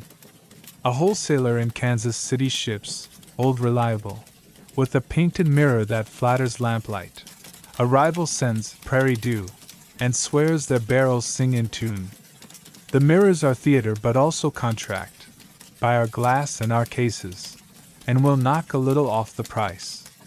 The room becomes a showroom, your tongue becomes a notary. Historians still argue whether national brands truly tamed the worst adulteration or mostly taught customers new loyalties while the rectifiers kept plying their craft just out of sight. Not all logistics are liquid. Charcoal filters squat in some alleys like small black organs, humming tannins out of youthful spirits, so the bar can pour something gentler without pretending the barrel had more birthdays. A few houses keep oak chips steeping in glass to lend a quick, theatrical, travel history to spirits that otherwise read like an introduction. Do these tricks fool you? Sometimes. Do they comfort you? Often. Joke 2 ducks under the bum. The barrel says it's writing a travel diary. Dear diary, today I met a pothole named Clarence. We remain on cordial terms. Then there's beer. But hush, we promised it's big, foamy chapter next. For now, notice the icehouse's quiet influence on everything in the alley. Blocks wrapped in straw arrive like visiting royalty, and even whiskey appreciates a brief sit with a cool glass when July pretends to be a forge. A cracked pan beneath the spigot catches drips. A stray lemon from the powder tin turns the air curious. A crate labeled bitters waits for the druggist to finish his supper. Supply lines have personalities. River whiskey carries stories. Rail whiskey carries schedules. Wagon whiskey carries dust in its vowels. A seasoned barkeep can tell you which road a cask learned by the smell that rises when he pulls the bung with his whiskey thief, a copper tube that doubles as a bookmark for the night. He can also tell you when to send a barrel back, a sprung hoop, a suspect tax stamp, a flavor that argues too loudly with water. He writes to the wholesaler in a hand both polite and unmistakably annoyed. The reply rides west with a comfortingly official flourish and a promise that the next cars will be more convincing. Quality does improve. As rails stitch territories tighter, bottled goods, sealed, labeled, harder to tamper with, arrive in greater number. The mirror multiplies corks that refuse to lie. The license on the wall gains cousins in the form of brand certificates framed like school prizes. Mainstream fact worth keeping beside your token. The Bottled in Bond Act of 1897 standardized some of this honesty by guaranteeing age, proof, and a single distilling season under federal supervision. Even before that law, bigger houses were courting trust with embossed glass and labels that bragged in elaborate italics. And still, your favorite glass tonight might be the ordinary house pour, rectified, proofed, rested a moment while the kettle breathes. It tastes of rail ties and summer rain on oak, of riverside warehouses and a wagon driver's opinion of mud. It tastes, if you let it, of the road to here. Joke 3 sits amiably on the bar. The bung mallet claims it's a musical instrument, and honestly, after midnight you believe it.so. You raised a glass in a small salute to everyone who handled it. Coopers, carters, deckhands, warehouse clerks with chalk dust in their cuffs, rectifiers with beakers that smelled like patience, agents who stamped papers until their wrists forgot leisure. The saloon shines because the alley works. The toast lands because 1,000 unglamorous hands refuse to drop it. There are so many saloons because supply learned to keep pace with appetite, because barrels learn the geography of hope, and because a reliable cask at the back door lets the front of the house feel like home, no matter which river, rail, or road your boots use to find it. You follow the alley's ramble past the whiskey barrels and walk straight into winter, even though the moon is warm. An icehouse breathes at the end of the lane like a sleeping bear. The door opens and gives you a draft that smells like snow and sawdust. Blocks sit in straw like polite glaciers waiting for their appointment with thirst. Inside the saloon, the piano keeps its easy heartbeat, but you can already hear a different song rising, glass against wood, foam speaking softly, a chorus that replaces the tarantula jokes with something friendlier. Beer has arrived to teach the room about moderation, cold, and patience poured by the pint. The barkeep sets down a schooner big enough to file its own land claim. The glass fogs, your fingertips approve, and the first sip is a low hill of bread and meadow, malt's warm loaf, hops tidy fence, water that learned manners in an ice bath. Mainstream fact to settle beside your token. German immigrant brewers drove a 19th century lager boom across America, and out west their cool fermented beer changed habits. St. Louis cellars first, then rails and mountain towns. By 1873, Adolph Coors had a brewery in Golden, Colorado, and within a few decades, mechanical refrigeration, the Linda system and its cousins, made year-round lagering ordinary where caves and winter once carried the load. Your tome affirms the engineering. Cold turns evening from a dare into a nod. The ice house is the backstage that makes this civility believable. Before compressors hum, men cut winter into rectangles with long saws, pack the blocks in straw, and stack them in thick-walled barns that pretend July is a rumor. When rails reach your town, the ice arrives in cars that sweat modestly. When a small plant opens downriver, the word, ammonia, starts appearing in conversations about hops, which feels like a prank but isn't. The barkeep streets a block into the chest with a careful thud, and the beer thanks him with a head like first snow on a fence post. First joke. The foam lifts its chin as if it grew a mustache and wishes you'd notice. You lean on the rail and watch a different tempo take the room. Whiskey sprints, beer strolls. Whiskey casts long shadows. Beer sits beside you like a responsible cousin who laughs anyway. The free lunch counter notices. Salted pretzels march into bowls like reliable infantry. Cheese and sausage adopt their most photogenic angles. The pickles, our old conspirators, grin at the lager as if to say, "We were waiting for you." It's the same arithmetic you learned with ham. Salt invites sips, sips invite stories, stories invite another round. But the edges blur kindly.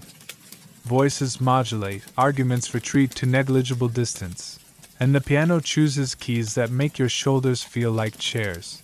Behind the mirror, the painted signs multiply, gold leaf cherubs raising steins, fancy script promising Pilsner, even when spelling is a moving target.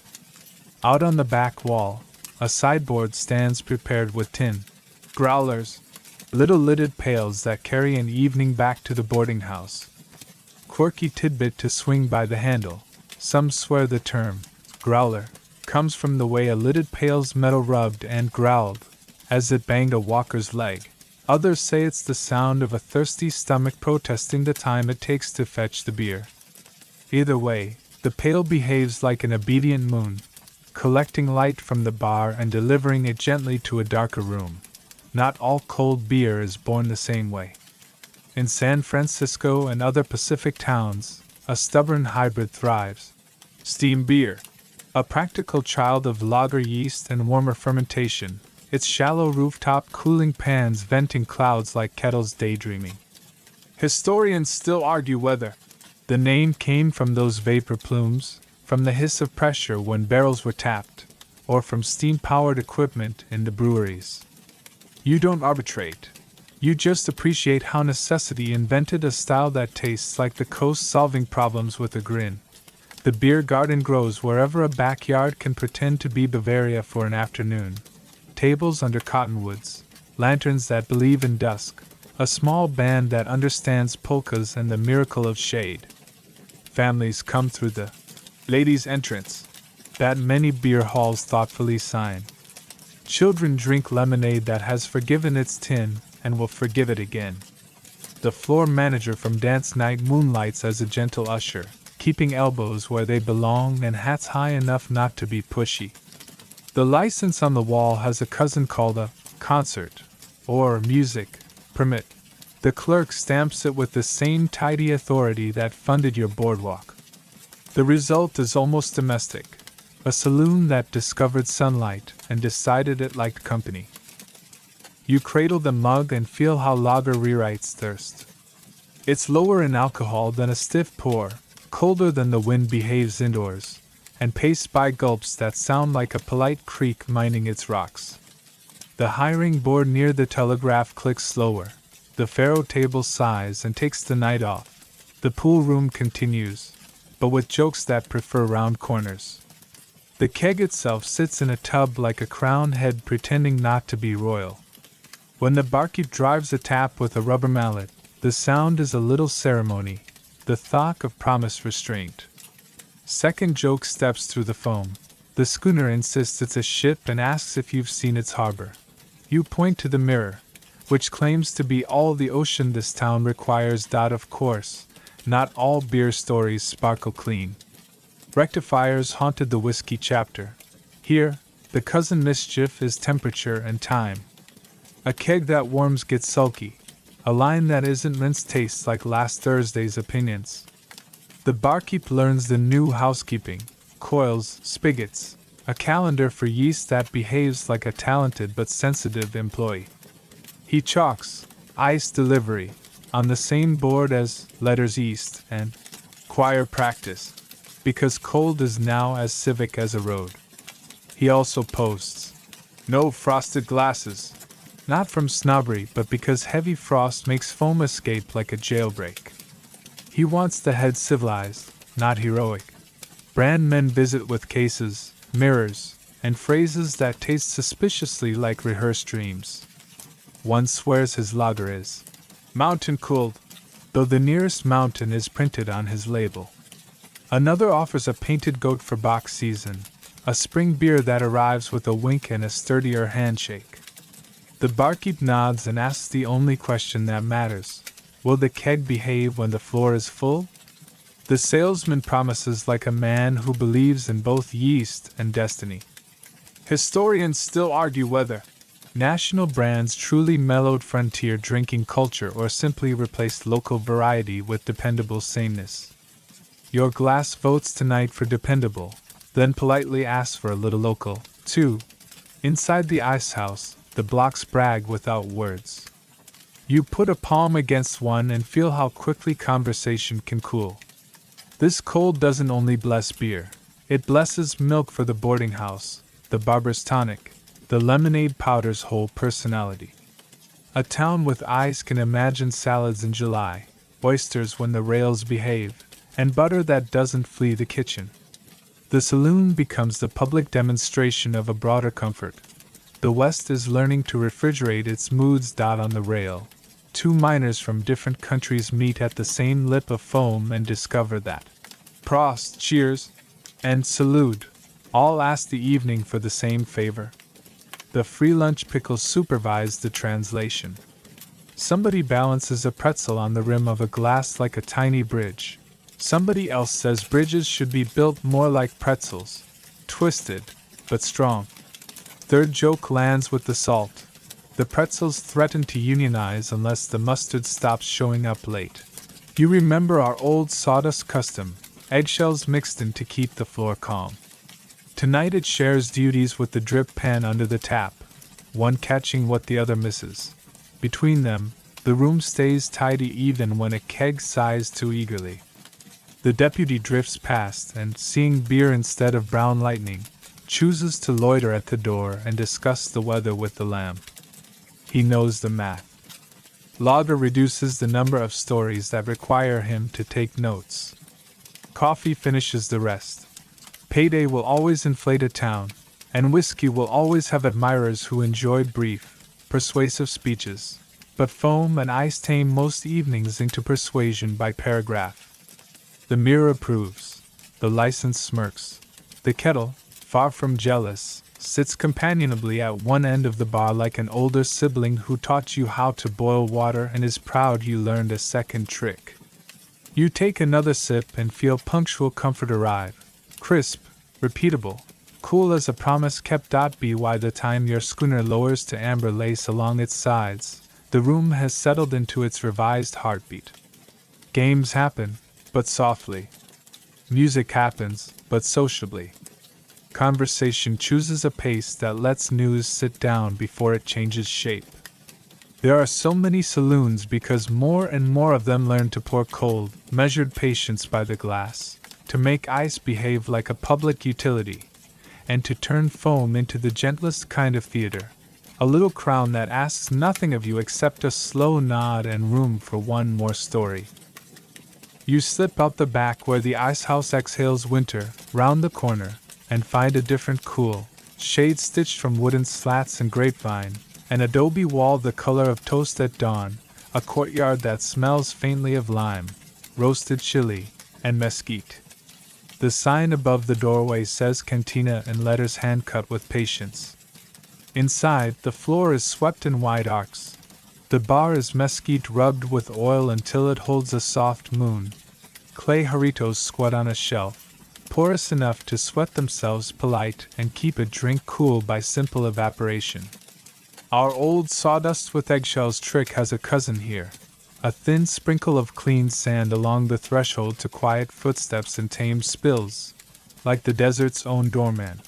The room speaks 2 languages and a half-dozen dialects of hospitality. A guitar leans in the corner, strings tuned to the hour before sunset. A wooden box drum, a bajo, waits for knuckles. A pair of violins hang by their ribbons like they were born listening. The barkeep, commissario of small mercies, polishes a glass and points to a painted plank on the wall. No armas, no plitos, buenas noches. You've heard those rules in English 3 doors down. Here they wear a different hat but keep the same posture.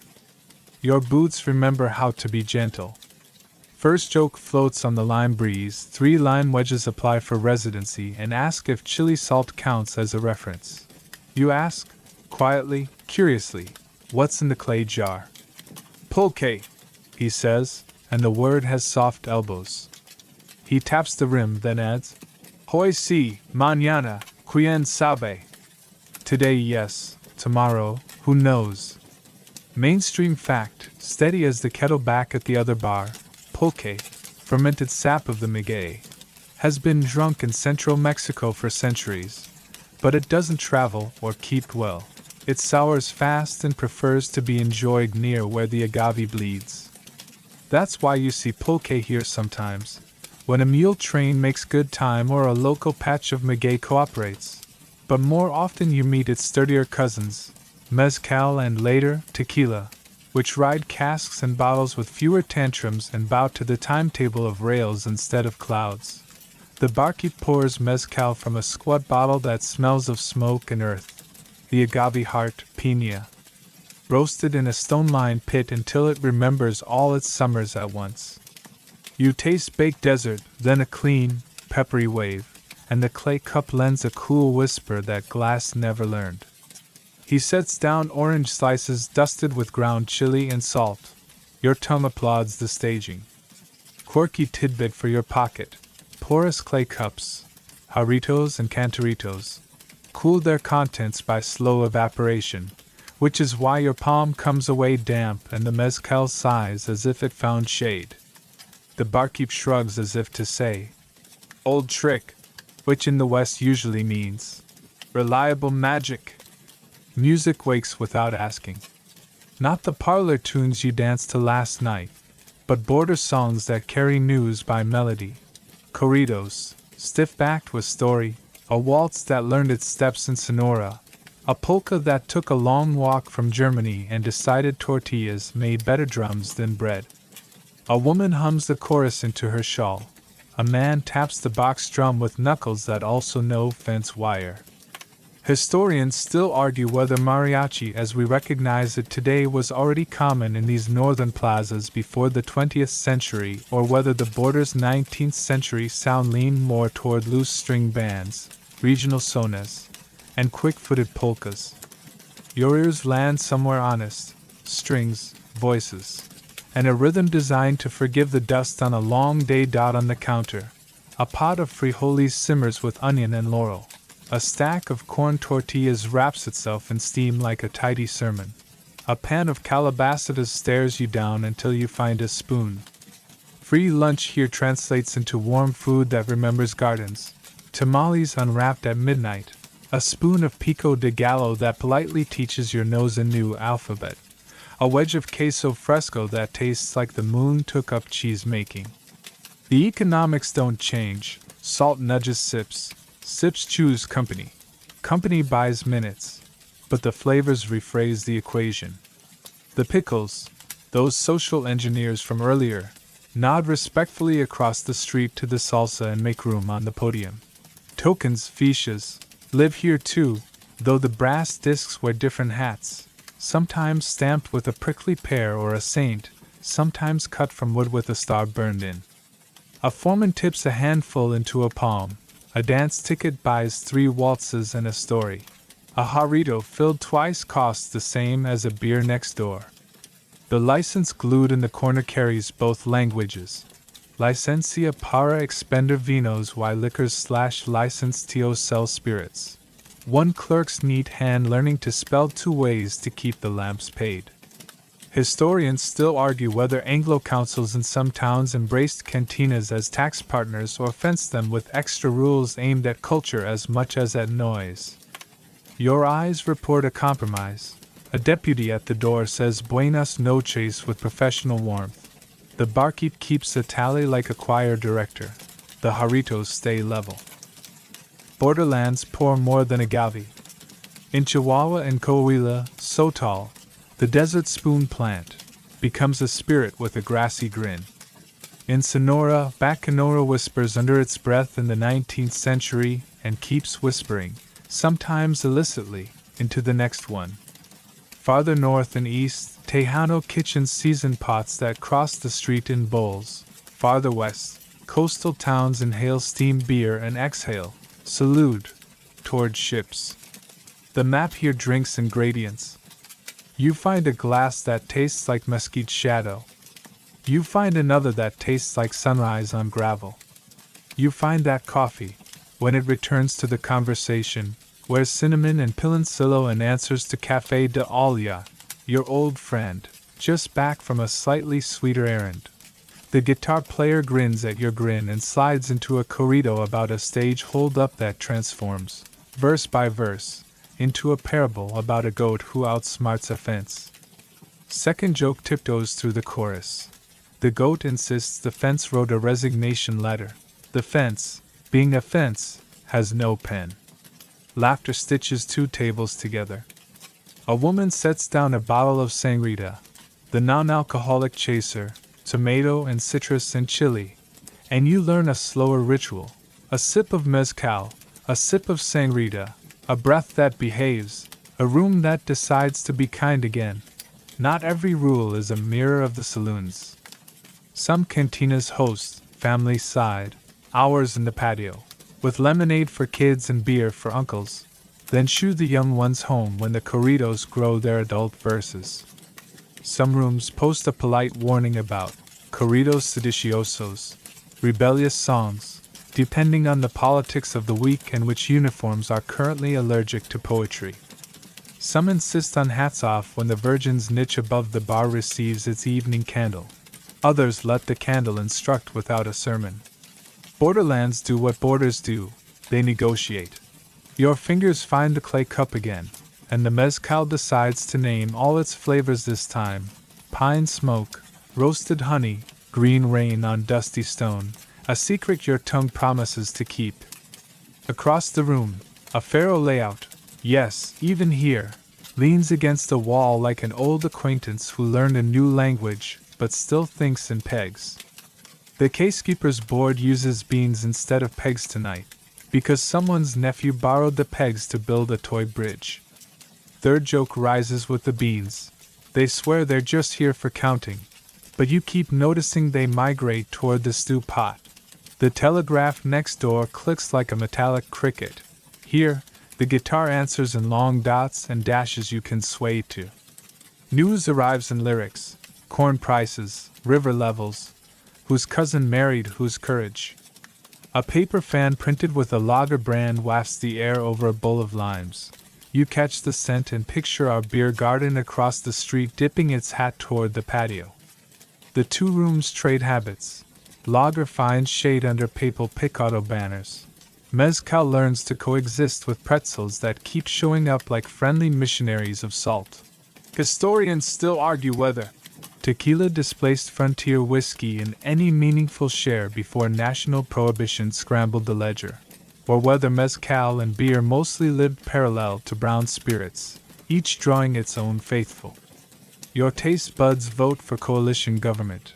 A glass of agave for the song, a beer for the conversation, a coffee with cinnamon for the road. And always water you can trust, boiled, flavored, or persuaded into virtue by clay and patience, because we remember why we walked into the first bright room at sundown. You step into the patio where lanterns hang like small, patient moons, and the breeze from the acequia, the irrigation ditch, braids cool into the night. A little boy chases a moth with the solemnity of a judge. A grandmother crushes oregano for tomorrow's beans.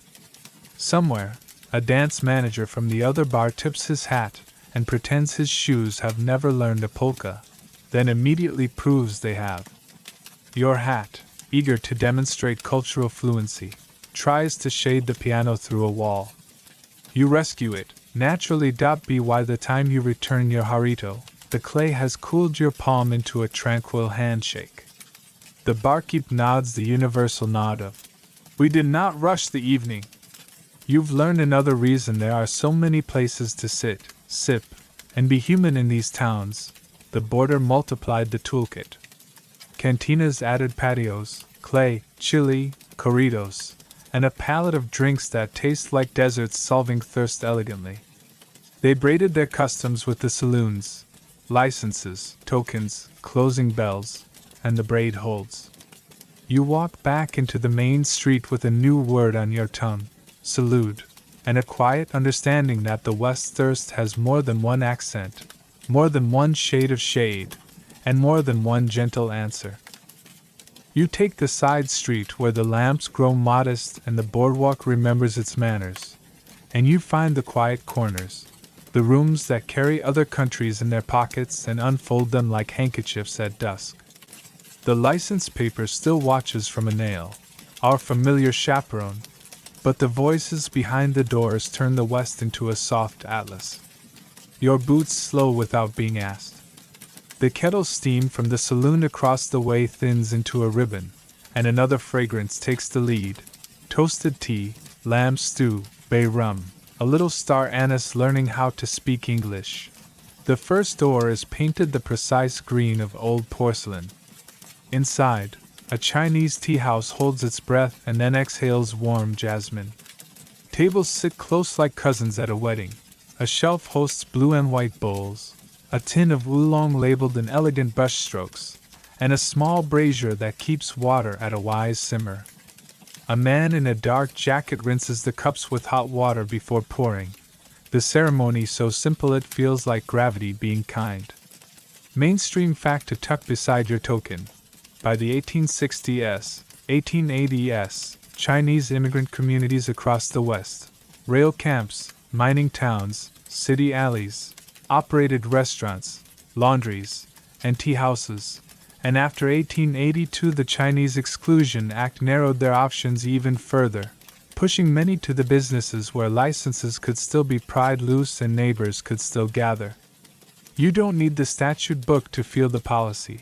You just need to watch how carefully the cups are warmed, how deliberately the door is latched against drafts and other kinds of weather. The room's game table is modest, bone and bamboo counters click softly. A board with painted lines invites quiet skill. You don't ask the name, you let the sound teach you. Someone plucks a two-string fiddle in the corner, the bow remembering a river far away. A calendar with red characters marks festival days. Next to it, a notice, in English and Chinese, politely defines house rules about noise and closing, copied almost word for word from the clerk's license form because paper, too, learns languages. Quirky tidbit: the teapot lid is flicked open with a tiny porcelain spoon, not fingers, so the steam can escape without scalding. The regulars call the spoon Little Moon, and you can see why. It lifts and sets like a tide. Here, a drink is measured in breaths. The pour is small, steady, precise. The cup cools fast, which is exactly the point. You sip and understand how tea becomes architecture. Light in the head, warm in the chest, generous to conversation. Someone in the back ladles congee to a bowl and crowns it with a sliced tea egg marbled like a map. The salt says hello to your oolong, and you discover a new kind of free lunch that doesn't need a brass token to explain itself. Historians still argue whether these rooms sheltered community from discrimination or were corralled by it, whether the quiet was chosen or enforced. Your ears report a truthful ambiguity. The latch clicks for safety, and the laughter after it clicks sounds free. You step back into the night and the boardwalk lifts you toward a square front boarding house with a long porch and a bell by the door. Inside, the air is wool and soup. Basque words. Euskara holding hands with English and Spanish. Braid above a table the length of a freight wagon. Bowls arrive family style. Lamb stew gentle with garlic. Beans that taste like they've told stories to each other. A salad that remembers spring even if the calendar disagrees. Mainstream fact worth setting beside the bread. From the 1880s into the early 20th century, Basque sheepherders spread across Nevada, Idaho, and California. Their boarding houses doubled as social centers where letters were read aloud, jobs were posted, and long tables turned strangers into cousins every night. At the end of the table stands the house bottle, red wine that has forgiven the trip, and a shorter bottle with a bitter cordial the owner swears is good for the appetite. He pours a splash into a tumbler with a squeeze of citrus and a whisper of something stronger. You lift it, and the aroma walks a tightrope between garden and pharmacy. Quirky tidbit. A few houses kept a ritual of ringing a small bell before supper so latecomers could sprint upstairs, wash, and arrive to the table as if they had been there the whole time. The same bell later signaled quiet hours, because tomorrow's dawn would not negotiate with sheep. The licensing story here plays out in the floorboards. The front parlor is for guests and boarders, and the ledger says so in handwriting that could mend a torn shirt. The back room may pour a glass, but it does so under the roof of a house that primarily sells beds and meals. An old frontier dodge between saloon and hotel, navigated with courtesy and vigilance. The sheriff knows, the clerk knows, everyone prefers to read the rules the kind way. Historians still argue whether these boarding houses offered true refuge from town politics or simply shifted the rules indoors where a bell and a long table could keep order better than a counter and a brass rail. Your shoulders vote for refuge tonight. The stew makes the case persuasively. After supper, someone uncasses a button accordion and finds a lilt that could roll over hills without tiring. A sheepherder sets his maquila, the carved walking stick, by the door like a sentinel with good posture. The owner posts tomorrow's notices beside the dining room clock. 2 hands wanted for spring drive. Letter from apparelled held at desk. The bell rope, which in other towns funds boardwalk planks via saloon licenses, in this house funds certainty. Meal at 6, lights dim by 10, laughter welcome as long as it remembers its inside voice. First joke of the night. The stew claims union rates for how much work it does to keep men polite. Down the block, a doorway with a brass spittoon and a handsome mirror reflects a different kind of quiet. A black-owned saloon, polished to a sermon's shine. The barkeep wears a vest that makes the mirror nod. On the wall, a lithograph of Frederick Douglass holds the eye. By the window, a barber's chair shares the room like a friendly cousin who helps pay the rent. Mainstream fact is set firmly on the rail. Despite discrimination and uneven licensing, black entrepreneurs in western towns, Denver, San Francisco, Sacramento, Virginia City, ran barbershops, restaurants, hotels, and saloons. Figures like Barney Ford in Colorado built respected houses that mixed hospitality with community leadership. You don't need a biography tonight to feel the dignity. You just need to watch a ledger handled like a violin. The house rules are printed neat as prayer. No weapons at the bar. No foul language. Respect the band. A cornet and a piano share the corner. Their duet leans towards spirituals and reels in equal measure. On the back shelf, the coffee is famous, the lemonade powder is guarded like a family recipe, and the free lunch spreads a line of catfish on Fridays that makes the mirror look hungry. The deputy steps in, says evening, and the barkeep returns it in a tone that has worked too hard to be anything but civil. Quirky tidbit. Some proprietors kept a Sunday book, where customers could sign for credit only if they also signed a promise to attend church. The book did not enforce the promise, but it performed a kind of hopeful arithmetic. Licensing, again, lives in the subtext. In some towns, the ordinance quietly prefers white proprietors or requires signatures that are easiest to collect if your friends already sit on the council. Workarounds appear, partnering with a hotel license, situating just past the line where the city inspector's enthusiasm wanes, opening as a sample room for a wholesale brand that happens to have its samples poured on time every evening. Historians still argue whether these strategies fostered durable independence or kept businesses forever negotiating for recognition. Your glass, filled with a house lager that behaves beautifully, suggests resilience is its own kind of recognition. At a corner table, the barber reads out a newspaper item about a musical program to raise money for a family downriver. Heads nod, a hat circulates, coins ping like polite raindrops. A boy practices scales and lands on a note that makes the coffee smile. Second joke tiptoes through the foam. The mirror claims it's learning to play cornet by reflection. The cornet politely declines the collaboration. Across these rooms, tokens still change hands, but they look different. A carved chip from the Basque house good for laundry or lunch. A red ink stamp in the tea house that buys the next kettle refill. A brass check in the black-owned Saloons stamped with a star and the word, "Welcome." The bulletin boards hold jobs, letters, choir rehearsals, soccer on Sundays in a dusty lot, a Chinese school opening an evening class to teach characters to children who already dream in two tongues. The same West that bought faro and foam buys this, too, belonging measured in small, repeatable rituals. First you notice the sawdust with eggshells. Then the kettle that knew how to make water behave.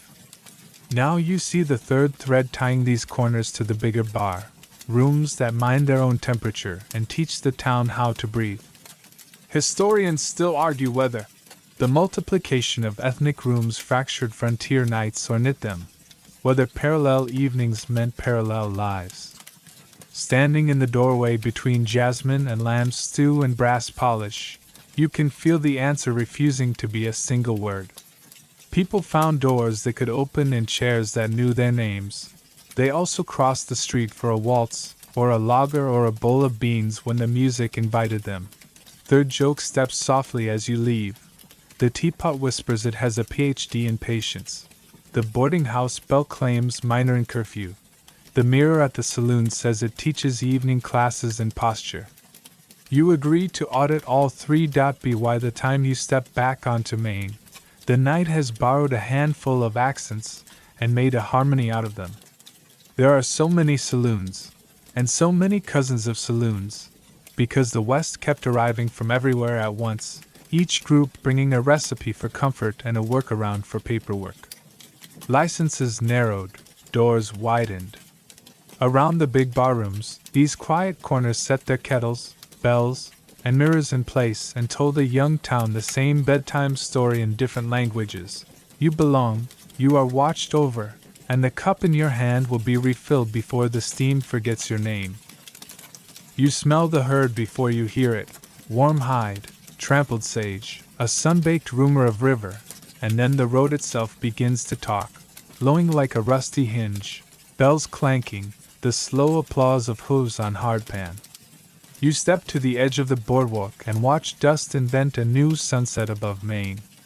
The telegraph down the street twitches like a grasshopper. The agent already knows what your nose knows. Weekend at the railhead. Wages about to turn into minutes. The kettle on the bar has preheated its patience. The sawdust, seasoned with the barkeep's dignified pinch of crushed eggshells, lies fresh as bread crumbs leading from door to counter. First joke trots in on spurs. Your boots attempt to swagger and immediately request a nap. Payday doesn't arrive. It spills. Trail bosses peel bills like bark. Hands palm coins with the gravity of small moons. A few lucky fellows thump buckskin pokes on the rail with the same gentle pride a farmer reserves for tomatoes. Mainstream fact to tuck beside your token. After Joseph McCoy set up cattle shipping at Abilene in 1867, The Chisholm Trail and its kin funneled hundreds of thousands, ultimately millions, of Texas Longhorns north to Kansas railheads, where towns like Abilene, Ellsworth, Wichita, and Dodge City flowered into seasonal boom and calm cycles around the drives. Your ears translate this into the local dialect: more music tonight, more eggs in the pickle jar tomorrow, and a piano tuner on Tuesday who will invoice by the adjective. The cowtown knows its part. Signs at the edge of town declare the rules in block letters that even dust can read. Check your guns. No riding on sidewalks. Keep the peace.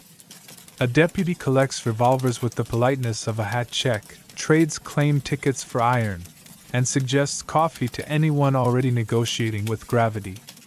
The license paper in the mirror's corner, our old chaperone, shines a little smugly. Law and liquor have rehearsed this pas de deux.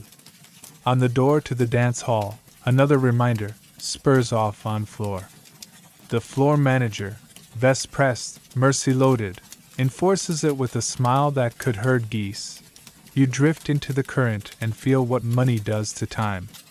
Beer becomes the town's accent, cold, settled, a lager that insists on plural sips.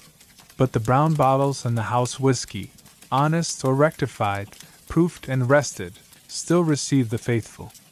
The free lunch spread puts on its Sunday waistcoat, ham in photogenic folds, pickled eggs that believe in destiny, cheese cut into shapes that flatter conversation.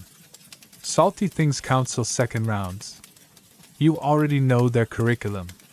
Second joke arrives sheepish. A pretzel demands to see the marshal to report mustard for excessive enthusiasm. Down the street, the cattle pens knock together like an orchestra tuning. Quirky tidbit the locals might share between sips. Dodge City's railroad tracks once doubled as a kind of informal deadline.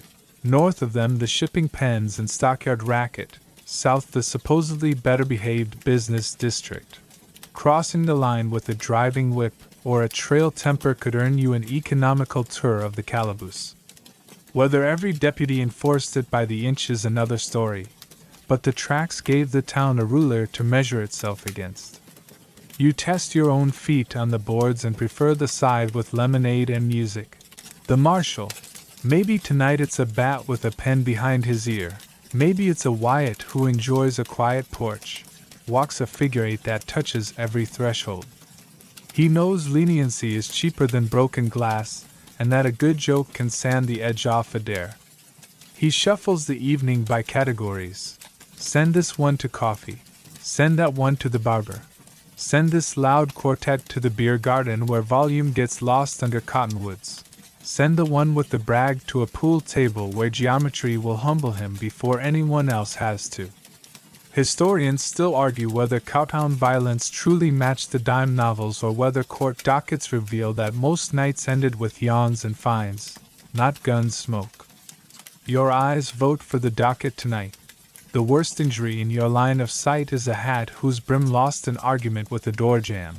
You step into a saloon where the mirror wears a painted longhorn, and the brand man's gold leaf cherubs do their level best to civilize a room that currently smells like prosperity. The barkeep lines 3 schooners like new planets and sets out pickles with a missionary zeal. Soldiers on leave from the fort take the corner by the stove. Drovers stand with their backs to the wall as if the herd might stampede through a spittoon. Townsfolk, clerks, cooks, a schoolteacher on the brave side of tired, thread among them, buying minutes in the familiar coin of foam and gossip. The faro layout waits in the side room like a patient uncle. Poker clicks softly. The pool balls gleam like moons that learn punctuality. Outside, a tailor pins a paper sign, mending while you wait. A bathhouse opens late with the bravado of hot water. A barber displays a cup of lather so perfect it deserves a choir. Inside, tokens clink. A trail boss purchases a small stack, drink checks for his crew, to keep the evening paced. The barkeep places a pitcher of coffee, our kettle's warm sermon, within easy reach of elbows that have been negotiating dust all day. He also moves the lemonade powder front and center, because heat persuades even proud men to admire citrus-like scholars. The talk writes its own newspaper. How many had made it? What the river did this year? Which bridge betrayed its builder? How the grass south of the Cimarron tasted like rain. The telegraph clicks the cattle tally eastward. The ticket agent calculates freight. The expressman leaves a crate addressed to the piano tuner because even wild weekends need scales that behave. A girl sells dance tickets 2 for a dime and knows by posture who will be careful with her minutes and who will need a visit from the floor manager after the second waltz. You buy a pair, promptly discover your boots still believe a schottisch is a geography term, and are rescued by a partner whose smile keeps you on every beat your feet forget. The house rules are not shy. No guns at the rail, no riding through the doors someone tried once. There's a hoof-shaped memory in the baseboard. No glass throwing because the mirror costs 2 rivers and an opinionated meal. A deputy collects fines like a tax on optimism, payable in coin or in the currency of a broom and an hour. Call it leniency with receipts. A town that funds lamps with license fees funds quiet with broom handles. The broom usually wins. Third joke whistles past. The broom claims it's the assistant marshal. If it had a hat, it would tip at mid-evening. The beer garden becomes a floating front porch. Lanterns like ripe moons. Cottonwood leaves clapping the tiniest applause. A German band runs a polka that convinces even knees raised on stirrups to bend correctly. Families drift by the ladies' entrance, proving what lager and shade do to temper, the miracle of decibels that never need witnesses. A cook from a boarding house sells sausages from a tray. Somewhere in the crowd the pickle jar recognizes an old friend and does not insist on formalities. Not every current flows smooth. A young hand, paid for the first time in months, mistakes a third glass for a plan. The marshal appears as if conjured by etiquette. A quiet word, a coffee placed without commentary. A moment by the open door where night air leans in and polishes a temper into something usable. The hand returns with a smaller voice and a larger grin. You'll see him tomorrow at the hiring board pinning his name to Fence Riders C.J. Vasquez. Because cowtowns are not just endings, they are turnstiles. You raise your glass and let the foam crown remind you why ice houses mattered last section and why barrels mattered the one before. Rail has taught the town to keep promises cold. Freight has taught it to pour the same thing twice. Tokens and ledgers have taught it to pace abundance so tomorrow still has chairs that aren't broken and a mirror that hasn't learned to flinch. The license on the wall, ink dry as a sermon, made all of this technically possible. The marshal's patient loop made it pleasant. When the last train coughs and settles and the stockyard quiets to a carnivore's purr, the town exhales. The piano plays a lullaby for floorboards. The broom does its saintly rounds. The deputy returns 3 revolvers to hands that now smell like coffee.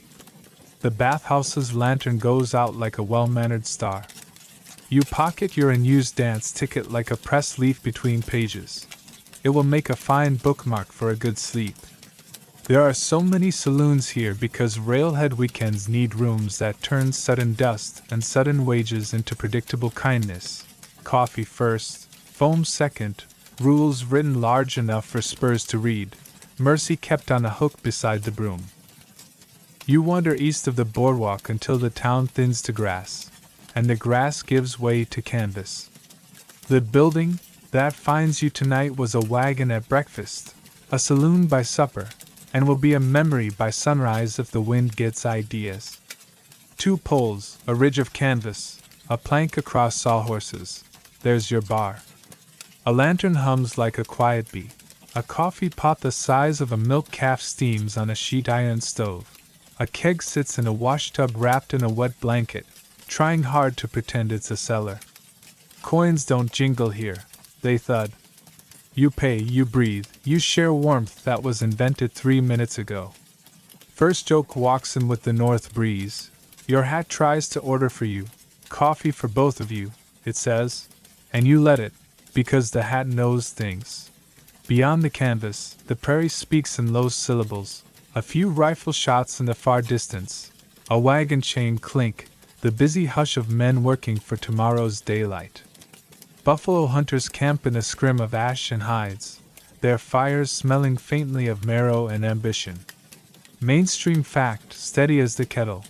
In the late 1860s and 1870s, the commercial hide hunt shipped millions of bison hides and tons of bone east by rail. By 1883, the southern herd was effectively gone, and the hide piles at places like Dodge and Hayes rose like tan haystacks with opinions. You don't need numbers to taste it. Salt, smoke, a cold wind teaching your hands a new method of honesty. Coffee carries the camp on its back. Water comes from a shallow, reluctant creek with alkaline manners, or from a barrel that rode hard all day. The cook boils it until it forgets its pride. Our old eggshell trick from town makes a second career out here. Crushed shells settle the grounds like well-paid diplomats, and fuel is buffalo chips stacked neatly like brown bricks beside the stove. You learn a new arithmetic. 1 scoop for courage, 2 for conversation, 3 for the hour before dawn when even stars look like they pulled blankets over their heads. The pot burbles, and your tin cup grows calluses in sympathy. Whiskey, of course, reports for duty, but it looks different after 100 miles of ruts. Jugs ride in straw. The label is a rumor. The first pour gets a suspicious sniff followed by a practical adjustment. Cut with boiled water, a spoon of vinegar for spine, or a poker heated in the coals and plunged in for a frontier flip that turns bite into warmth. Quirky tidbit to keep with your tokens. Some camps strain both water and whiskey through a cone of clean cloth filled with powdered charcoal. Improvise filtration that please the cook and confuse the flies. Does it make miracles? No. Does it make friends? Absolutely. Your tin cup nods like a preacher who has seen worse. By the next ridge the saloon wears a different hat. End of track. Where graders and spikers build a town out of tent stakes and audacity. Hell on wheels. The paper calls it, and you can see why. The whole business is mounted. Gambling halls under canvas, dance floors made of sprung planks, kitchens on sleds, a barber with a chair that still remembers being a crate. Pay comes at dusk from a paymaster's window, coins stacked like brave little stoves, and the tents inhale the money like lungs. The Union Pacific or the Kansas Pacific pushes west, and the saloons follow like ambitious shadows.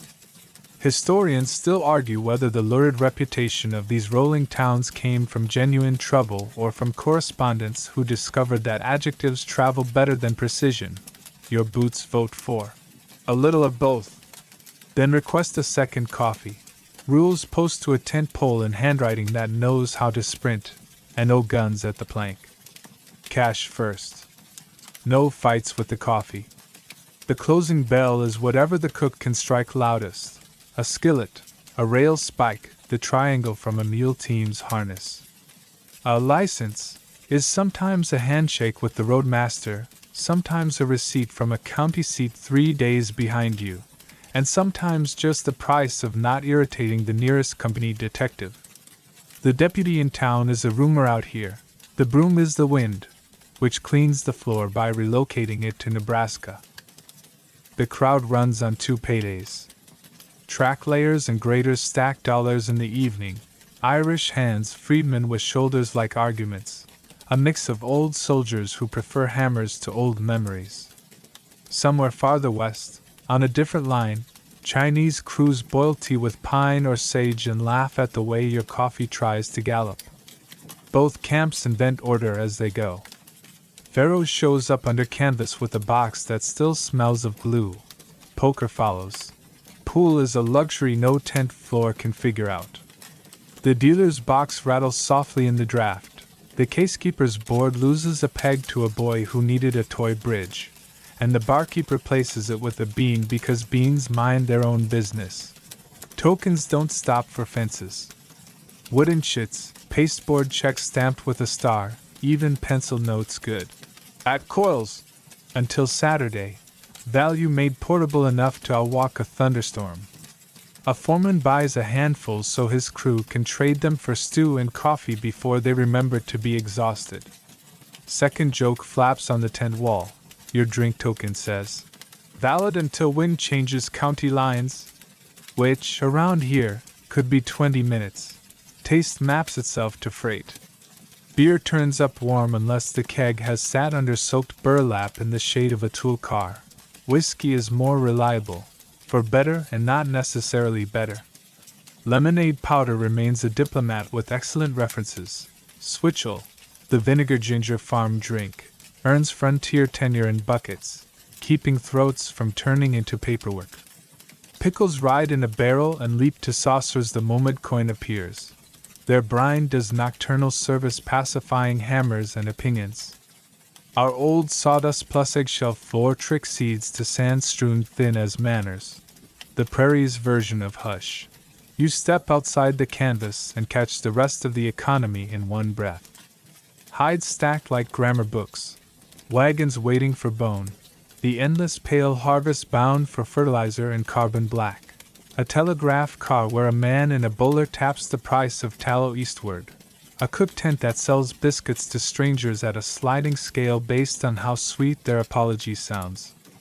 A barber hones a razor on a belt that used to be a harness. A dance tent posts. Spurs off. Because boards remember everything. The piano. Always a miracle out here. Wheezes but knows its waltzes. The land watches all of this with a long, even gaze. Historians still argue whether the buffalo slaughter accelerated mainly because markets suddenly made bone and hide worth hauling or because federal officers quietly blessed the ruin to starve resistance on the plains. You can hear the argument in the wind and the quiet in the empty steppe to the north. Tonight, the tent saloon refuses to be a courtroom. It pours coffee like a truce and whiskey like punctuation, and lets the stars conduct their own proceedings. When weather turns theatrical, the whole town leans into ropes. Men brace poles, someone throws a lariat over a ridge beam. The barkeep saves the keg first, the coffee second, the cards third, and the mirror, if there is one, never, because there usually isn't. No painted cherubs here, no boardwalk brag, just canvas, tin, fire, and will. The floor manager is whomever the wind hasn't knocked over yet. Third joke barges in with a gust. The broom files for unemployment. The wind has my job, and the wind says it was born supervisor. Midnight is a short appointment. By 1, the triangles are silent and the lanterns are reduced to dots. A man snores under the faro table like a makeshift dog. The coffee pot breathes the tired breaths of a doctor who knows dawn will not ask permission. You step out and look back, and the tent is a small rectangle of mercy stitched into a gigantic dark coat. Tomorrow the graders will push the rails another mile, the hunters will heel more hides into order, and this bar will pick up its poles and follow the paycheck to whatever horizon looks most temporary. There are so many saloons because the West keeps moving, and comfort refuses to be left behind. In town you have mirrors, licenses, pickles, lager, and a broom with civic ambitions. Out here you have canvas, tokens, hot iron and whiskey, and a coffee pot that could anchor a ship. Different toolkits, same promise. Take a day that asks too much, pour something safe, and make an evening where even the wind's long sentence ends with a kindly period. You duck back through the batten door and realize the room has changed keys without changing its tune. The mirror still multiplies bottles.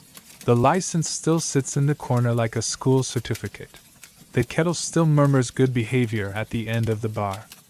But the posture of the place belongs to its proprietor, a woman in a dark skirt and a ledger apron, pencil tucked behind one ear like a hairpin that learned math. She watches 3 things at once: the cash drawer, the clock, and the doorway. You feel the room stand up a little straighter because she runs it that way. She counts the till, flicks her eyes to the dance tickets, then to a plate of pickles standing guard over the free lunch. Salt saves arguments.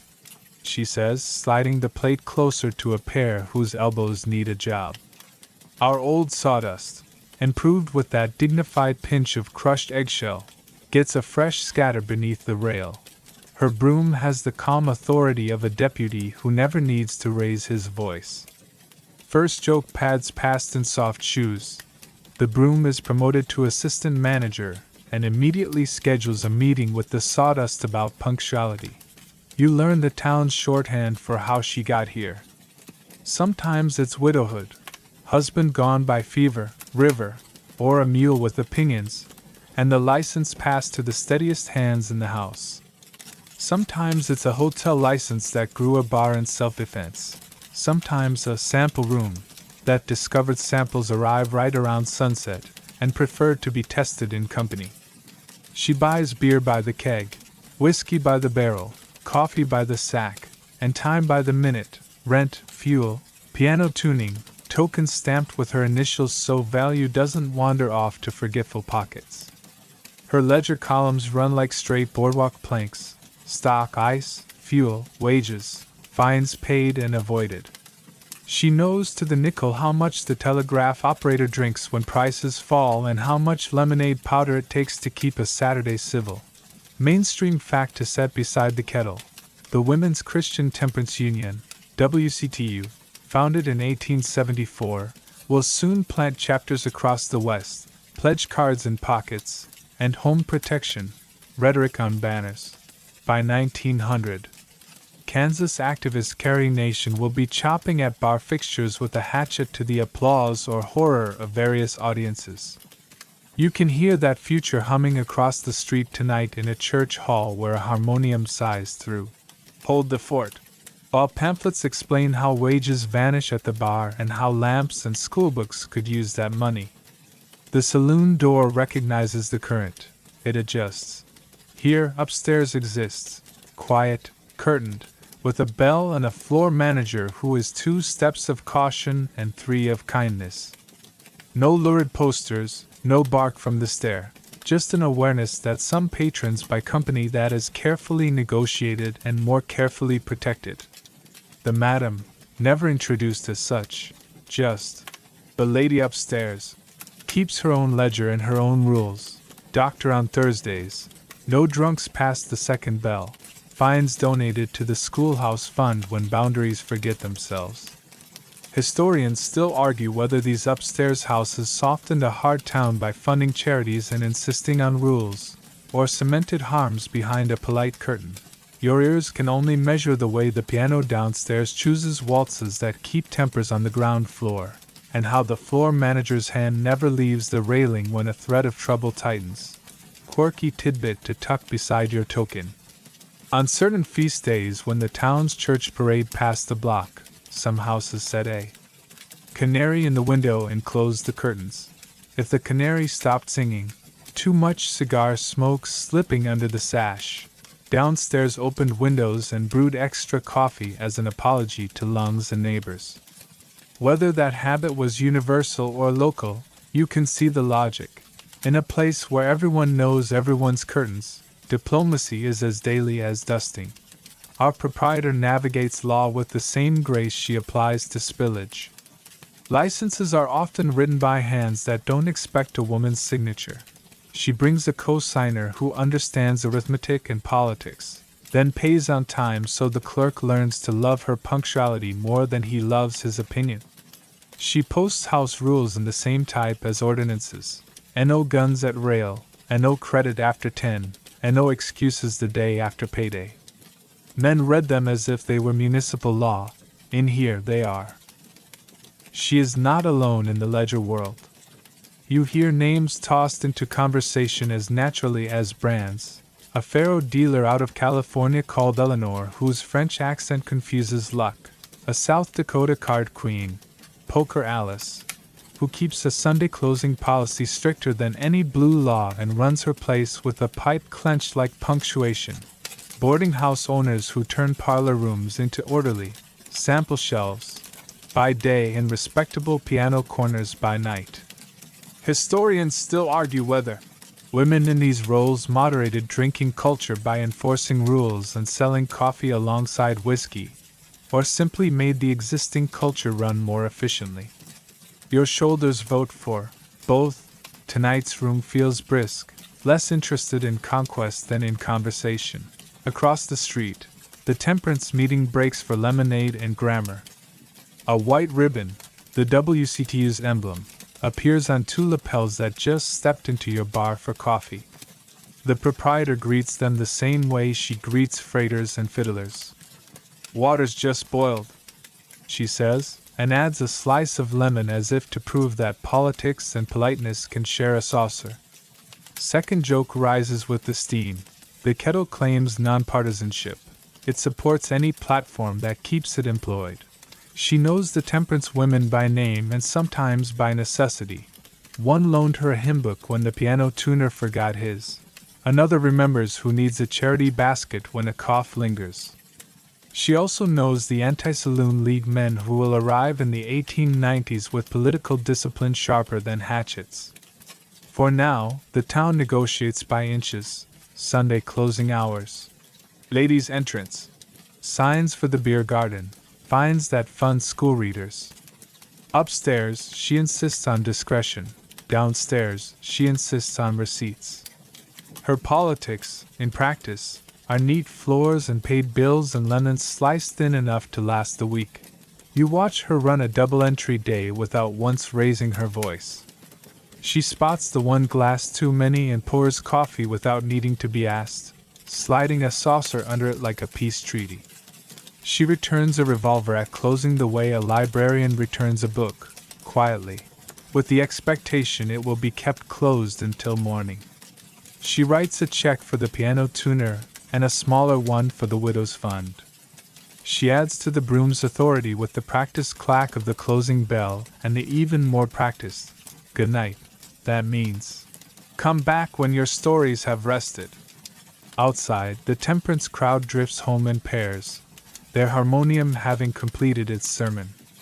They passed a public drinking fountain on the square, a gift from last year's bazaar, granite bowl with a little iron cup on a chain, a reminder that clean water can be civic theater too. Inside, your proprietor polishes the mirror until the gold leaf cherubs look like they've just confessed a small exaggeration. She tucks the license corner back into its frame and sets tomorrow's lemons in a pan of cool water. Ice arrives at 9, and she will be ready. Third joke arrives with the ledger. The pencil behind her ear claims it runs the business and may form a union. The pencil sharpener on the shelf says it already is the union. She smiles without looking up, which is her way of approving both sides. Then she makes one last round, kettle topped, sawdust smooth, tokens counted, door latched with a click that sounds like a town choosing order over theater. There are so many saloons because they solve the frontier's daily problems: thirst, news, wages, loneliness. And because some of the best of them were run by people who understood that comfort is logistics tied to mercy. Sometimes that person wore a vest with a star, sometimes a dance manager's cuffs, and very often, as tonight, an apron with a ledger pocket and a pencil that could add, subtract, and draw a line where the evening needed one. You step into the cool and hear both songs, the piano's lullaby and the harmonium's hymn, fade towards sleep on the same breeze. You notice at first as choreography rather than law, a nod between the deputy and the barkeep, a tiny tilt of the broom, promoted assistant manager last section, like a baton coming up before the downbeat. The rules don't swagger in, they take their places. The sign at the door has been there all day, as familiar as the mirror's gold leaf and the license's tidy seal. Check your guns. No riding on the walk. Quiet after the bell. You've walked past it a dozen times. Now you watch it work. The deputy stands just inside, hat brim low enough to count as shading, not as warning. His hands rest near a wooden tray lined with numbered brass checks. When a drover steps in, the exchange is brisk and undramatic. Revolver out, cylinder open, a glance that says, "We're both civilized." Nettles slid into a cubby, brass disc to the palm. If someone forgets, the barkeep is faster than the law. He simply won't pour until iron is elsewhere. Mainstream fact to keep beside your token. Many cattle and mining towns wrote weapon ordinances early. Dodge City posted. The carrying of firearms strictly prohibited. Tombstone's Ordinance No. 9 required visitors to check guns in town limits. Deadwood and others enforced variants, and the ordinary ritual looked more like hat check than showdown. The Mirror approves. It prefers reflections to ricochets. A young hand arrives with bravado peeking out of his shirt pocket. He touches the revolver, glances at the deputy, then at the pickles, then at the coffee, and does the math. The deputy issues a brass disc stamped 17. The barkeep issues a saucer. The piano issues a friendly waltz that has escorted 1,000 good decisions to their stools. First joke taps the rail. Your gun check claims it's joining a social club. The brass discs meet on Thursdays to discuss punctuality. Curfews in these parts don't always wear the word curfew. Sometimes they ring as a church bell at 10, sometimes they exhale as closing hour, printed on a license in clerkly script. Sometimes they announce themselves as a marshal's quiet walk at past, the sort of promenade that tells a room what time it is without consulting a clock. The dance floor manager has his own ceremony. 2 tunes left. Then, Home, Sweet Home. That universal lullaby that makes boots remember porches. Quirky tidbit to fold under the coaster. Home, Sweet Home was used so often as a closing cue in halls across the West that some musicians called it the eviction waltz, and audiences swore the key itself smelled faintly of lamp oil and good nights. House rules knit themselves to town rules until you can't see the seam. The barkeep keeps a coffee pot where the deputy can reach it with 2 fingers. Intervention by saucer, not sermon. The broom parks near the door for easy loan to anyone whose fine can be paid in sweeping. A chalk list labeled Bans Temporary sits above the sawdust barrel. The names earn their amnesty with apologies, cookies for the clerk, or, in one memorable case, a donation of lemons when the supply train sulked. Historians still argue whether such collaborations between business and badge mainly protected the town from trouble or too often protected the town from people the council already disliked. You watch tonight's even-handedness and decide this room votes for protection by predictability. The deputy's loop has landmarks. The faro table, steady. The pool room, geometry behaves. The beer tap, foam within the lines. The free lunch. Pickles doing their quiet diplomacy, the side door latched. The alley, keg resting in its tub, wet burlap like a respectable shawl. When voices swell, he doesn't plant his boots, he plants an option. Water's hot, he tells the barkeep. The kettle obliges with a sigh that even tempers respect. When elbows need work, he taps the broom, not as weapon, but as invitation. A man sweeping his own footprints usually remembers how to own his evening. You read the posted ordinance again, the way readers do when the words are about people they've just met. No firearms within town limits without permit. Closing at midnight except Saturday. No music after bell respecting church night. The clerk's ink has a tidy personality. The license in the Mirror's corner references the same numbers in smaller print. The barkeep runs his house by those lines and adds 2 of his own. N.O. insults sharper than a Q-tip, and N.O. borrowing the piano tuner's wrenches for wagon repairs. Looking at you, Mr. Nash. Second joke leans on the frame. The license insists it's the bar's diploma. The broom says it's the bar's thesis advisor. The gun trays behind the bar are more thoughtful than they look. Each slot is felt lined to protect finish. The frontier's polite surprise, and each has a ribbon loop a barkeep can pull if a cubby gets stubborn. Above them sits a row of wooden pegs for bowie knives and other arguments. The pegs are deliberately too high to reach easily from the customer's side, the design equivalent of taking a breath before speaking. On fast nights, a colored string ties claim checks to holsters.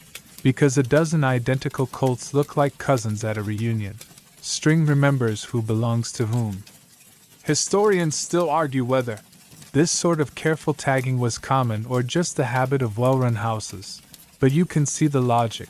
Order that begins in wood and ribbon often ends in quiet. Outside, the marshal makes the wider loop. His figure eight kisses the beer garden, the boarding house, the cantina patio where our jarritos sweat like well-behaved peaches.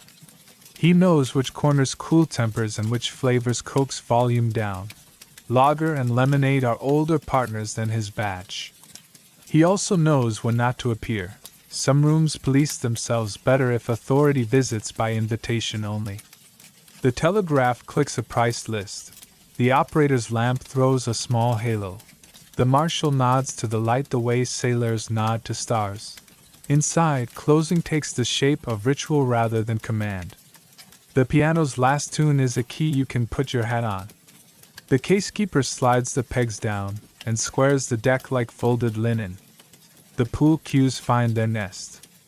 The free lunch retires everything but one philosophical egg, whose destiny is to teach tomorrow about restraint. The barkeep pulls the bell rope once, softly, then again with the voice of a kindly librarian.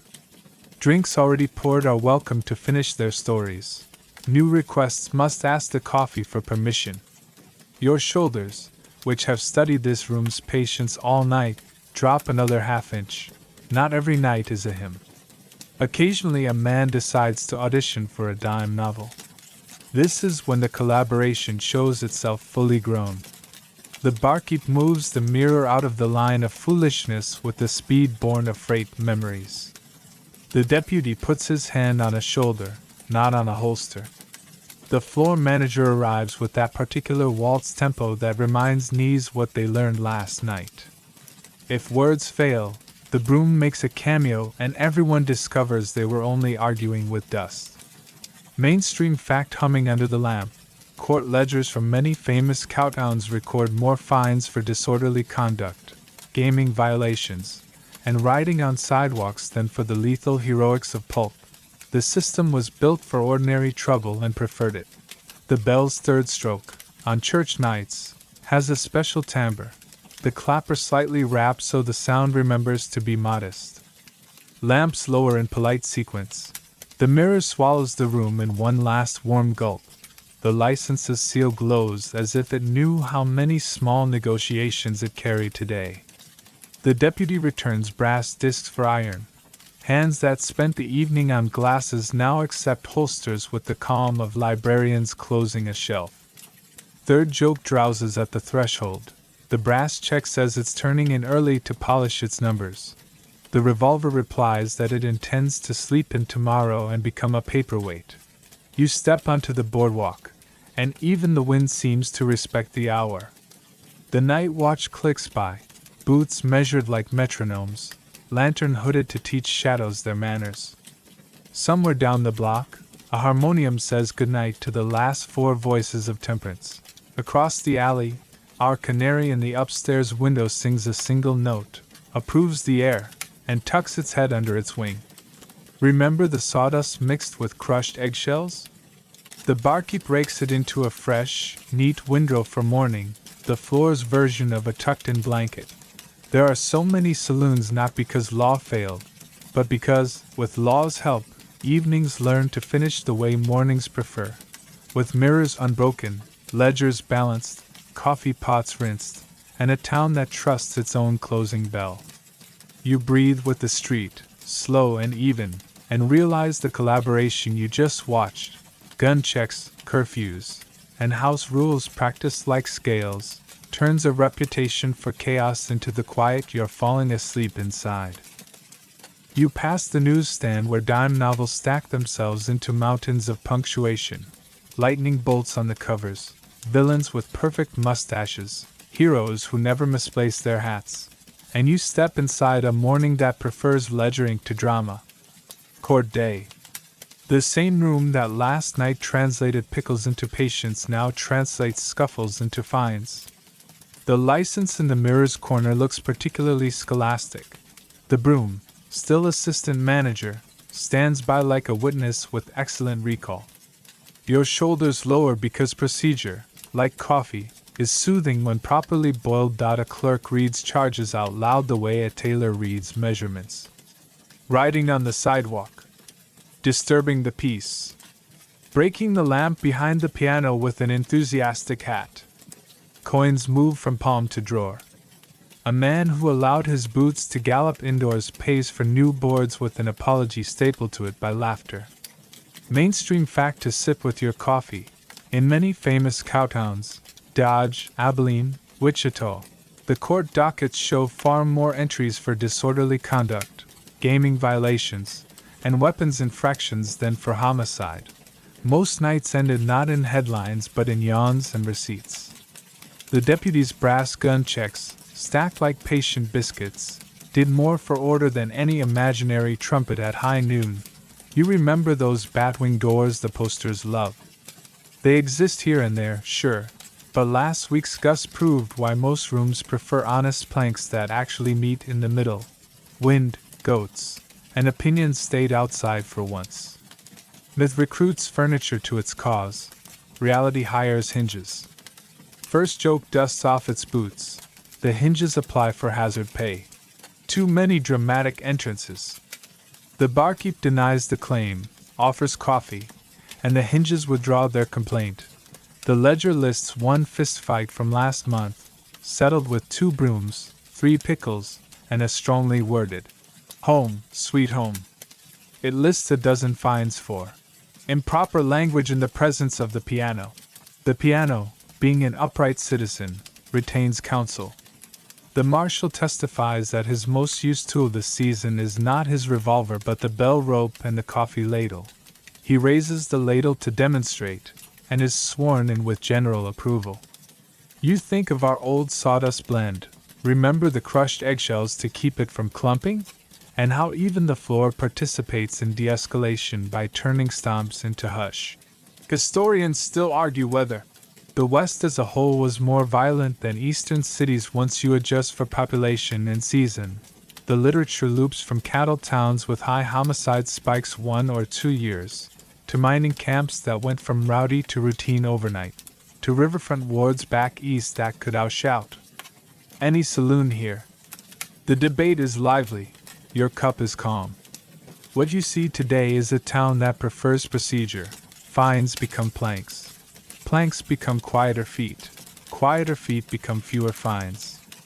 Civilization, it turns out, can be built 1 pickle and 1 ordinance at a time. Quirky tidbit to slide under the coaster. The most effective non-lethal peacekeeper in many rooms wasn't a baton but the bung starter. The stout wooden mallet normally reserved for persuading barrel bungs, kept under the counter and applied to the table, not to heads, with a thunderclap that reminded tempers they were on the wrong side of acoustics. No one wanted to explain to the piano tuner why the soundboard had learned a new crack. Ears behaved accordingly. Second joke thumps the rail. The bung starter insists it's a percussion instrument. The band votes to keep it backstage. Not that nothing ever snapped. The coroner's inquest book exists, and it wears its politeness like mourning clothes. Witnesses being first duly sworn. Conclusions drafted in a tidy hand that refuses drama even when the facts raise their voices. The famous gunfights, Tombstone's OK Corral for one, were brief, under a minute of chaos stitched forever to the town's name. Mainstream fact worth setting beside the bell rope.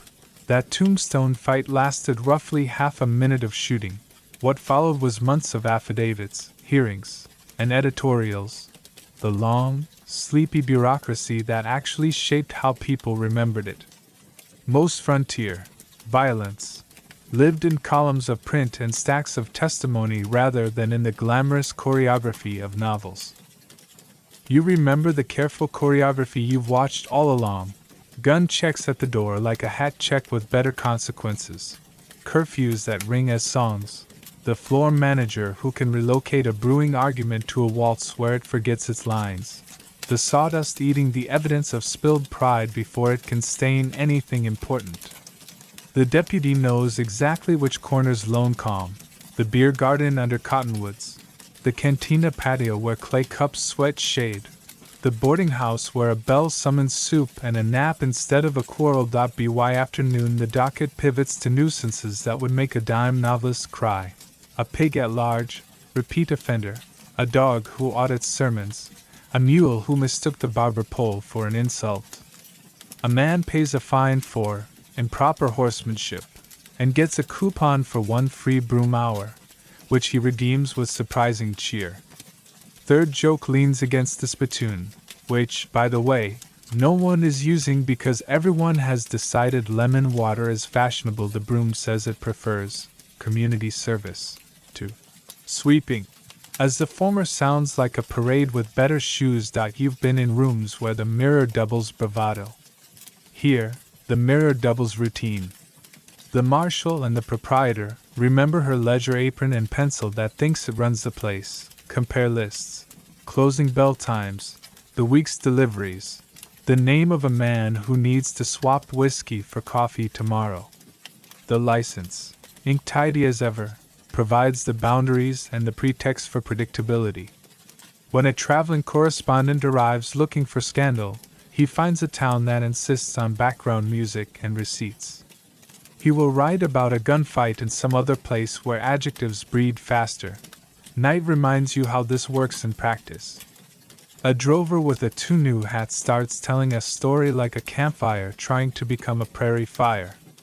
The barkeep sets down a pickle plate and a coffee saucer as if dealing faro, salt, then steam, and the flames decide to be cozy. A fiddler leans into a waltz that tucks elbows back where they belong. The bung starter taps the counter once, for tone, and then retires. When brass checks become iron again at closing, hands take their guns back with the same casual manners they used to part with them. You hear locks click home, not dramatic, just domestic. Historians still argue whether the mythology of the West was born more from traveling theater troupes and pulp publishing or from towns themselves, which learned to market an image the way saloons learned to market free lunch. Your vote, sipping politely, is that both were complicit and both were necessary. Posters sold tickets, routines built bedrooms. The stories get you to visit, the brooms get you to stay. Newspapers here publish a police court column next to advertisements for piano lessons and booths that claim to outlast memory. Read across a week and you'll watch the town practice adulthood. $10 for gambling after hours. $2 for profanity within earshot of the choir. 1 stern warning for attempting a dramatic entrance through a window that had other plans. The column is the opposite of a dime novel. It is the sound of a community reteaching itself, nightly, how to be neighbors with pockets full of sudden wages and heads full of weather. You step outside and the boardwalk gives back a soft answer. The wind edits itself.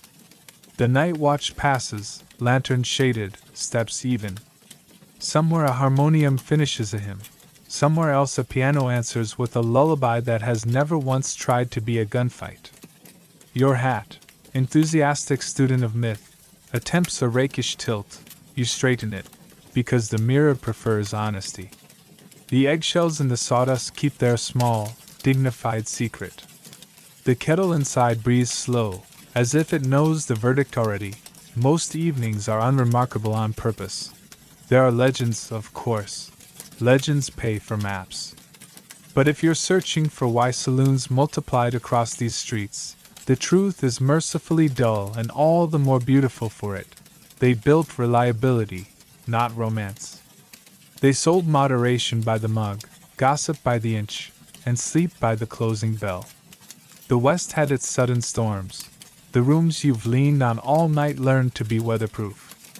When you finally head home, you're escorted not by gun smoke but by sawdust, lemon, coffee, and a broom with excellent timing, companions far more common than the novels admit, and exactly the ones a tired town needs.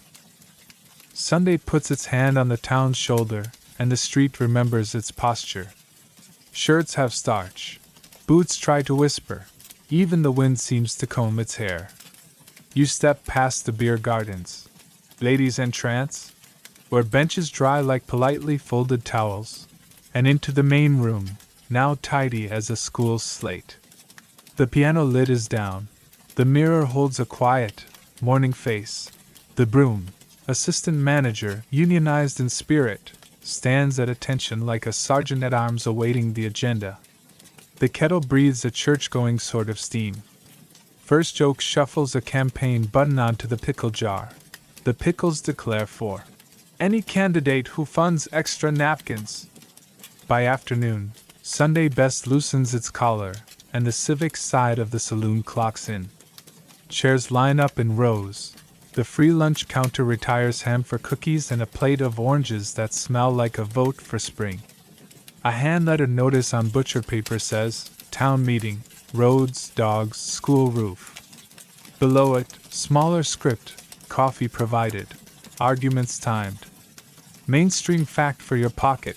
Throughout the 19th century, frontier taverns and saloons routinely doubled as polling places, caucus halls, and venues for public meetings, because they had lamps, heat, and someone who kept hours longer than the courthouse clerk. You sit where you can see both the door and the coffee, which is the frontier's version of bipartisan. The chair calls order with a teaspoon against a glass, the floor's equivalent of a gavel. Petitions bloom.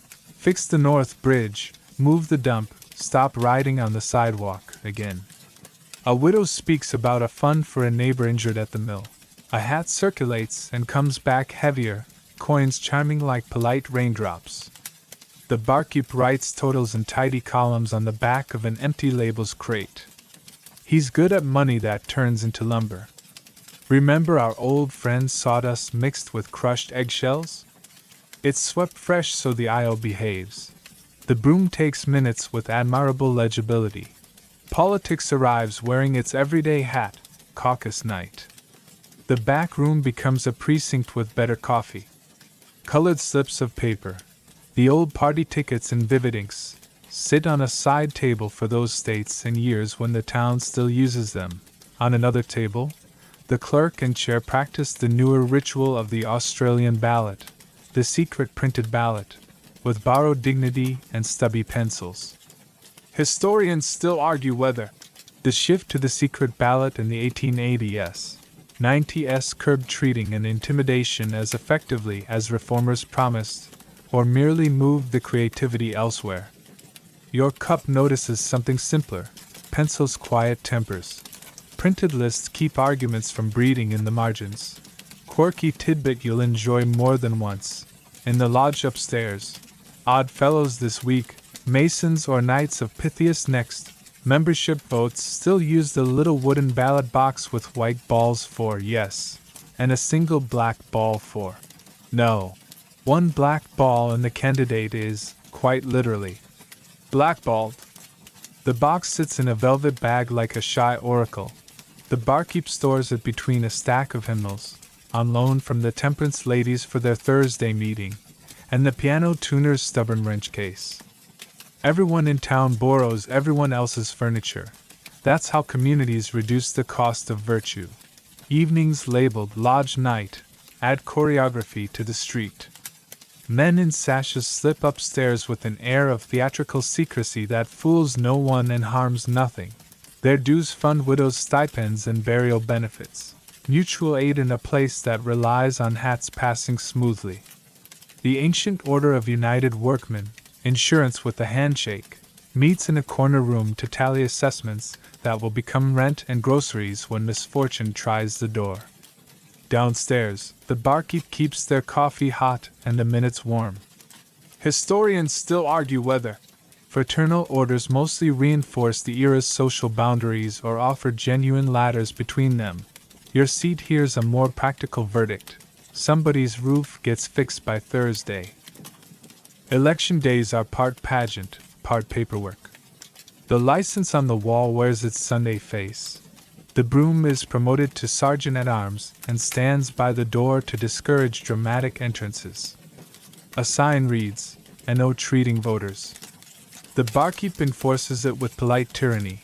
Nobody buys anyone else a drink within nose shot of the ballot table. Anti-treating laws followed the secret ballot into many towns, because reformers noticed beer had persuasive qualities. The marshal strolls a loop small as a saucer. The telegraph clicks rumors of county returns. The mirror, pressed into service as a blackboard, gains chalk columns labeled school, roads, dogs, with tally marks so neat the piano applauds. You hear the town learning to speak law. A farmer proposes a dog tax to improve Sundays. A freighter suggests widening the ford because the river has opinions. The schoolteacher reads a letter from the state about standardized readers. The saloon keeper volunteers to keep them under lock in his back room if the roof leaks again. First callback, our free lunch eggs in their jar, looking philosophical as ever, are moved under the table to prevent emotional voting by brine. Second joke arrives with the oranges. The fruit insists it's here as a non-partisan symbol of citrus unity. The lemons say they filed that paperwork last week. At caucus, factions occupy tables rather than corners. The good roads, men near the stove, the lower license fee, men by the door where fresh air bolsters their arguments. The schoolhouse first, crowd nearest the coffee because they've learned how long PTA speeches really take. The chair recognizes motions with a nod subtle as a bartender's pour. A straw poll is taken. Hands rise. Someone counts aloud, someone else repeats, and the barkeep marks the mirror beside the cherubs. He catalogs consensus the same way he catalogs kegs, by weight, temperature, and the likelihood of trouble during transport. On lodge nights, upstairs chants mingle with downstairs waltzes, none of it sinister, all of it softly theatrical. A Bible, square and quiet, witnesses the recitation of obligations. A velvet collar with tassels transforms an ordinary citizen into the master of ceremonies. A small charity box with a slot claims allegiance to no politics and every pantry. If a stranger stumbles upstairs by mistake, the Tyler, door guard, escorts him down with a smile and a cookie from the temperance lady's plate, which mysteriously migrates here on Thursdays. Third joke taps the rail. The cookie claims dual citizenship, eligible for both lodge and lemonade. The saloon's bulletin board, ads, letters, hiring notes, sprouts a news section labeled notices. There you find the date for the school's spelling bee, the list of jurors called for next month, a request for volunteers to dig post holes for the graveyard fence, and the announcement of a Sunday picnic at the beer garden. Permitted hours printed in so much clerkly ink it looks like lace. The barkeep adds a final card. Complaints about coffee, see kettle. The kettle, hearing its name, produces a sigh that registers as both guilt and excellence. Not every civic moment is tidy. A candidate tries a speech with too much mustard. The floor manager repositions him between two sewing circle grandmothers who can reduce rhetoric to thread count in 30 seconds. A man grumbles about the polling place being a saloon. The proprietor, our ledger apron captain, offers the schoolroom next year if the roof is patched by June. The room approves, the hat circulates. A carpenter takes measurements right there among the chairs. Historians still argue whether holding elections in saloons corrupted the process, or merely reflected who kept the longest hours and the brightest lamps. Your nose, detecting oranges and coffee instead of yesterday's foam, votes for the brightest lamps part. Even in this civic mood, the saloon's old tools still do quiet work. Tokens become chits for coffee to poll watchers. The bung starter remains backstage, a percussion instrument that only plays the closing note. The sawdust keeps the aisle from turning into a dust devil when debate frays a little. And when tempers really need a recess, the piano's left hand finds home, sweet home, without instructions. People who were sure 30 seconds ago now remember soup waiting at the boarding house and decide to be sure tomorrow. By lantern light, the tally wraps. Chalk marks congeal into winners. The clerk's neat columns become the town's next few planks and a promise to bark the dogs less. The marshal returns the chalk to the shelf beside the lemons. The broom writes its last minutes and requests a motion to adjourn. The motion carries by unanimous yawn. You step into the blue evening with a pocket full of small decisions, the kind that add up to a roof that doesn't leak, a road that respects wagon wheels, a school bell that rings true, and a Sunday that keeps its shape. There are so many saloons because a town needs more than drink and music at day's end. It needs a room where people in their clean shirts decide to be neighbors on purpose. Where ballots and lodge tokens share a shelf with coffee and oranges. Where a mirror can be a chalkboard. Where a broom can be a parliament. Where eggshells and sawdust keep the aisle civil. Where the kettle counts as a clerk because at times speech is exactly 1 cup long. You leave with the gentlest truth in your chest. Out here, civics tastes faintly of lemon and steam, and democracy goes down best in a room already practiced at being fair. You slide back to the rail and notice the room doing a small magic trick. It sells the same evening it sold yesterday, only shinier. The mirror is the first conjurer, painted cherubs hoisting foamy steins, gold leaf lettering that insists a particular lager arrives from the coldest springs known to maps. Your reflection looks briefly better at business, which is exactly the point. The barkeep calls the mirror free lighting, but you can hear the marketer's whisper, loyalty. A salesman, drummer, sample case buckled like a traveling piano, has been through with promises, paper fans, and a contract as warm as a handshake. Mainstream fact to stack beside your token. By the late 19th century, breweries and distillers blanketed saloons with point-of-sale ads, painted glass mirrors, tin lithographs, branded glassware and calendars, to secure tap space and loyalty. A pre-prohibition advertising ecosystem that turned bars into showrooms as much as shelters. You read the labels the way a prospector reads gravel. Bottled goods, embossed, corks proud, promise pedigree with swirls of type and small medals drawn from fairs you've never attended. House whiskey sits humbler but confident, the brand rep having left a cardboard sign that swears it's old reliable. Distilled where the river tells the truth. Earlier we watched freight reshape flavor. Here, ink reshapes memory. Order the same thing twice across 3 towns and your tongue believes in a story larger than the street. Historians still argue whether national branding humanely tamed adulteration and gave drinkers a safer compass, or mostly erased local quirks beneath a handful of slogans. Your glass votes. Tame me, but leave a few quirks. Then ask politely for a pickle. Tokens clink with a new purpose tonight. You remember their wages tethering arithmetic. They also moonlight as ads. Brass checks stamped good for 5 cents iron trade. Name ring around the edge like a coin that married a rumor. Become pocket reminders, little halos that say, come back. Some are aluminum, light as a secret. Some are gutta percha or wood, so a man without a wallet can carry scandalously many in his hatband.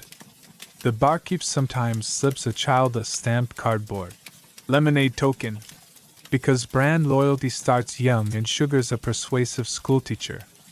First joke tilts its brim, your pocket declares for tokenism. A party devoted to small, round arguments. Trade cards litter the counter like leaves with opinions, chromolithographs of rosy-cheeked boys, frosted mugs, mythical goats for box season, slogans that work harder than a meal. Somebody tucks a favorite under the bar glass like a pressed flower. Somebody else pins one by the telegraph, right where waiting hands learn to appreciate a good picture. Quirky tidbit for your sleeve. A few houses put their saloon cat on the payroll ledger as a mouser with a nominal wage, a daily saucer and occasional sausage, and then use the cat's name on a giveaway match safe. Feed Topsy, strike here. A mascot that turned pest control into advertising with whiskers. The drummer returns with a sample case that opens like a theater. Tiny bottles asleep in velvet, a folded contract, a painted tin sign rolled like a quiet poster. He pours tastes, tells water stories. The spring is so pure it blushes. and leaves a calendar with moon phases and freight schedules disguised as saints' days.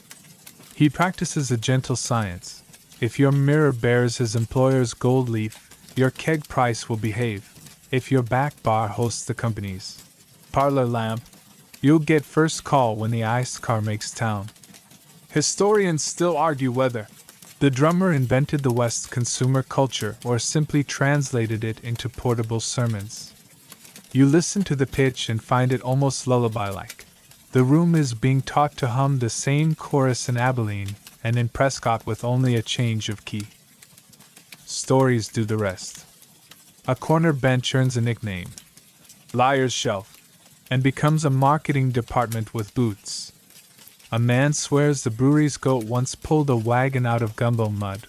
Another insists a certain whiskey prevented a flood by frightening the river with its bouquet. A third recalls the night the keg sang harmony with the piano tuner.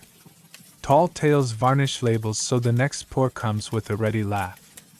The barkeep lets the stories roam but posts a gentle fence, an ode defaming the pickles. Second joke hops the rail. The pickles threaten to sue for libel unless attributed properly in future anecdotes. Giveaways proliferate like polite weeds. Tin trays printed with frothy cherubs carry free lunch crackers. Corkscrews engraved with brand initials dangle from the belt of a barkeep who claims they're all named Corky. To simplify introductions, glassware etched with a hop vine clinks like product placement. Calendars promise hunting scenes in winter, rosy orchards in summer, and never forget to include space to tally debts. A genius of design where your bad arithmetic and their logo meet daily. Even the broom, our steady assistant manager, wears a small stencil on its handle from the cooper who supplied the barrel hoops. Everyone in this room is someone's billboard, and no one seems offended. It's the frontier's version of wallpaper, useful objects that speak in courteous italics. The mirror multiplies more than light. It multiplies brand mascots, stags, goats, eagles, a dignified crow, and you notice how animals unify a shelf the way a hymn unifies a congregation. Bottled and bond stamps, that patient 1897 promise we met in the alley, share space with older labels that wink about medicinal qualities, a wink growing heavier as the century sobers. When the temperance ladies borrow the hall on Thursday, the barkeep flips the tin sign to its plain back and leaves the calendar showing only moon phases and fairs. The room can change costumes in 60 seconds, which is faster than a sermon but easier on the knees. Across the threshold, our beer garden joins the chorus more subtly, lantern shades stenciled with hop vines. Benches branded on their slats by a carpenter who charges a penny extra for letters, paper fans passed to families by a brewery rep who learned to pronounce "thank you" in 3 languages because the patio is multilingual at 5 in the afternoon. In the cantina, Jarritos win the branding war by texture rather than ink. Cool, beaded clay that says "shade" in every tongue. A drummer tries to sell the comisario a mirror anyway. The comisario smiles, points to the clay, and the drummer writes, "Learn Jarritos," on his cuff. You remember the upstairs piano? The tuner leaves a calling card stuck to the soundboard with a dab of beeswax. Tuned by E. Miller, try our client's lager across the street. The card pretends to be helpful and is. Downstairs, the casekeeper's board has swapped pegs for little ivory markers stamped with a brand logo. House provided, and the dealer calls. Last 2! With a voice that recognizes the contract's clause about music after 11. When the marshal swings by, he enjoys how the room's civility now advertises itself. Quiet since 10. Chalked on the mirror under the cherubs, a brag that doubles as a promise. Not every slogan ages well. The beer that made Milwaukee famous drifts west and sometimes lands on a tongue that prefers local. A miner declares for steamed beer with the stubbornness of a tide. A ranch cook swears by a rye because it tastes like a particular fence post near the Cimarron. The drummer nods, writes down the fence post, and offers a bock with a goat handsome enough to run for office. Historians still argue whether brand competition uplifted palates, or merely taught everyone to argue using better nouns. Your ears relish the nouns. Your palate stays loyal to whatever pairs best with the pickles. The salesman's best trick, you decide, isn't the mirror or the tray, it's time. He sells repeatability. He promises that tomorrow's glass will taste like tonight's and next month's like both, which is a very soothing sentence in a place where weather and wages behave like cats. The barkeep loves that sentence because it helps him file evenings under the headings he understands. Order, goodwill, closing bell. You love it because it lets your tongue plan ahead. Third joke taps a coaster. The coaster claims it's a scholar of marketing. I major in absorption, minor in persuasion. The coaster is not wrong. Neither is the cat, who wanders through at closing, hops onto the bar as if inspecting inventory, then sits beside the branded calendar like an unpaid model and receives exactly the right amount of applause. By the time the bell rope clears its throat, the mirror has done an evening's worth of persuasion, the tin signs have coached half a dozen orders, and the stories have attached themselves to labels like friendly barnacles. You hand back a brass token stamped with the house name, and feel how a small round promise glues a customer to a counter. There are so many saloons because they learn not just how to pour, anyone can pour, but how to remind you, gently and repeatedly, what you wanted to pour next time. They keep the piano tuned, the pickles stacked photogenic, the broom legible, and the brands politely shiny. And they hire the best storytellers in town, including you, to help the labels sing. By the time the rails stop sounding like invention and start sounding like habit, the street tightens its belt. Territories take on statehood clothes. Dakota split and buttoned, 1889. Wyoming and Utah in sober collars, 1890, 1896. Oklahoma laced at last, 1907. Arizona and New Mexico tidied into the map, 1912. And with the paperwork comes consolidation. Fewer little breweries, bigger distribution contracts, inspectors with clipboards instead of opinions. Licenses grow sterner faces. The clerk's seal looks less like a town's autograph and more like the state's signature. The mirror stays, but the gold leaf cherubs lose a little of their wink. Mainstream fact whispers from the harmonium across the street. Whole states go dry before the nation does. Kansas votes statewide prohibition in 1881. Maine had tried the idea earlier. Towns adopt. Local option.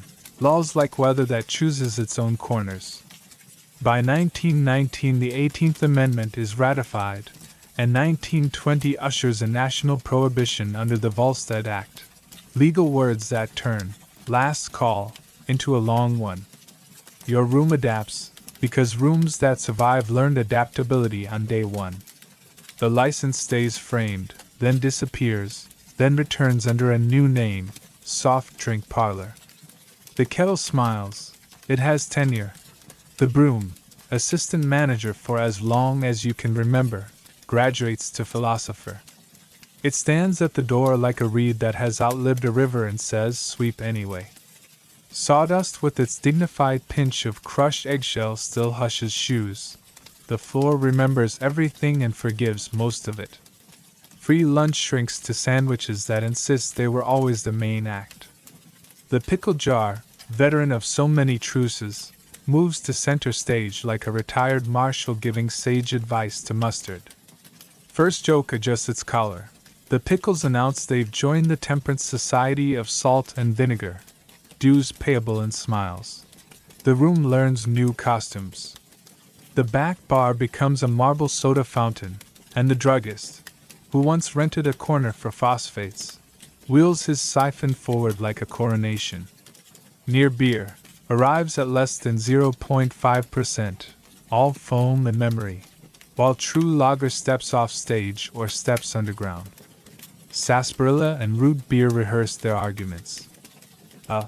Soda jerk, wrist flicking like a conductor, draws lace from seltzer and syrup, and you hear the same soft chorus you've always heard, steam from the kettle, laughter sorting itself into sizes, coins grazing wood. Historians still argue whether prohibition actually reduced drinking or merely hid it, whether temperance won a moral victory or taught the nation to speak in passwords. You sip a phosphate, and the mirror, now turned to its plain back on Thursdays, pretends not to have an opinion. Quirky tidbit earned the sly way. In some soft drink parlors, the back room keeps a painting of a tiger, a blind tiger, and the ritual becomes theater.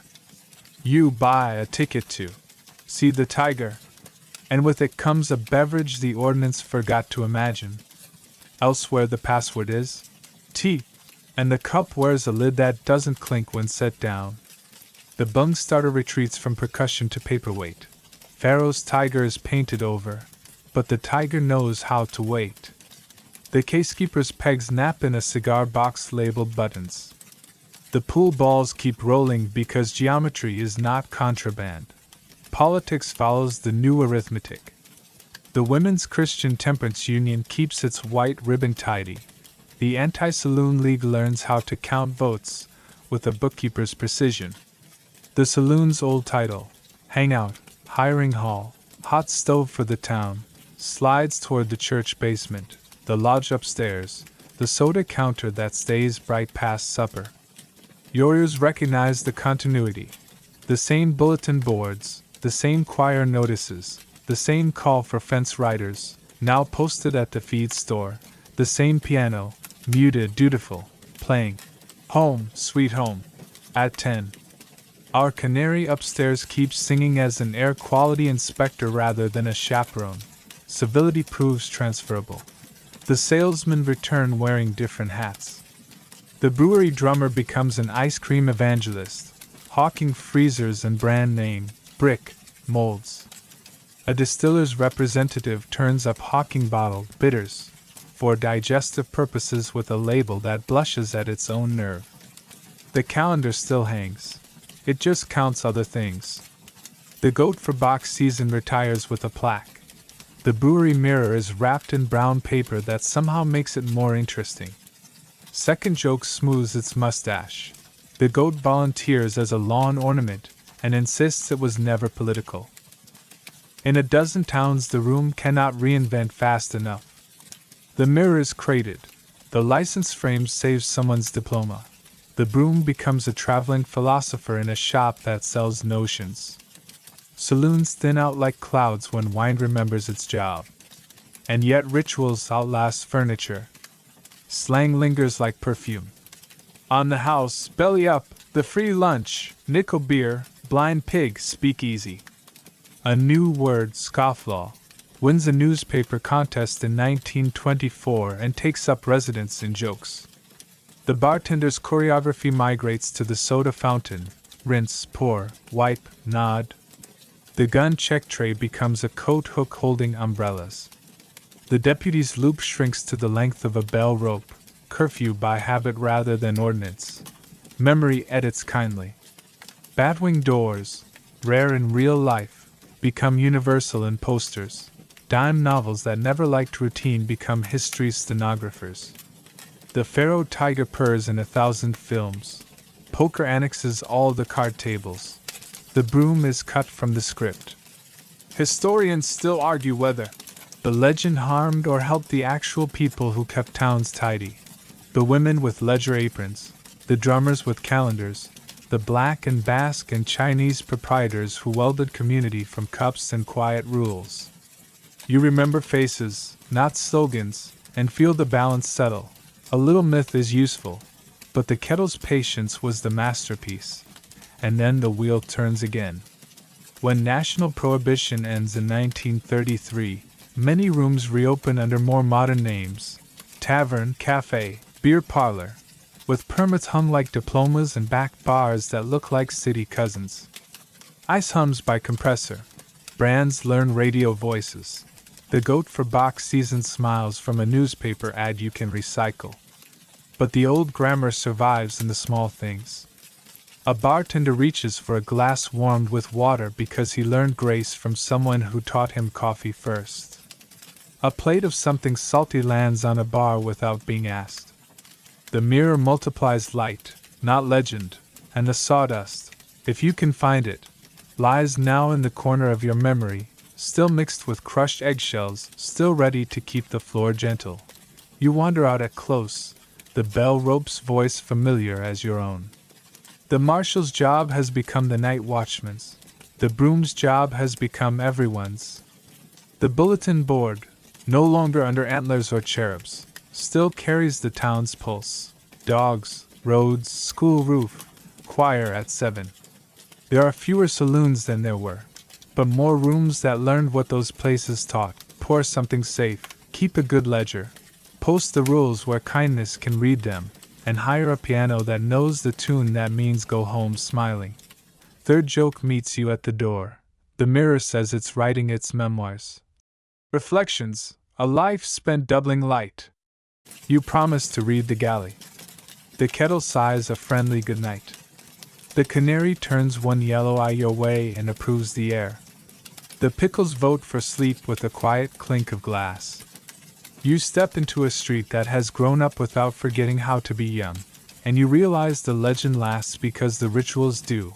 The gun check, the coffee, the careful flirtation, the fair game, the free lunch, the broom with excellent timing. Fewer saloons, perhaps, but the West still keeps a chair for evening, and a phrase or two for comfort. Let the lamps dim to the color of apricots left on a windowsill. Let the boardwalk creak once, obligingly, and then remember that some nights prefer silence. You stand outside the door you've opened all evening, and every sound has softened its edges. The telegraph's click has become a cricket. The piano's last chord has thinned to thread and folded itself. The broom leans like a reed and decides the wind can take the next shift. The kettle cools the way stars do, steadily, as if they were invented for the job, and a little thread of steam curls up to find the roof and stop there. Breathe in the scents that kept the night civilized.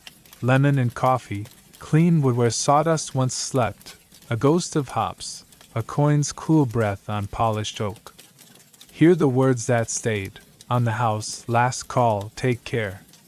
Somewhere a chair pushes back as if to say it learned your shape. Somewhere a mirror, finally alone, keeps a little of your light and promises to return it tomorrow in the same patient amount. If you listen deeper, the town speaks in the language you've learned by heart. A clerk folding licenses, a canary approving air, a floor manager returning spurs to their hook, a quiet chorus of pickles settling in brine like green punctuation. The arguments that tried to be storms are already describing themselves as weather. The tiger in the painted back room closes one painted eye and decides to dream of nothing louder than a deck being squared, a cue finding chalk, a token clicking on wood and becoming change. Let your breath lengthen. Let your shoulders remember what furniture taught them. Search your pockets and find only lint and the gentle absence of worry. The bell that once hurried endings now blesses sleep. You are, finally, allowed to stop being interesting. Close the door, and let the town keep watch for you. Good night.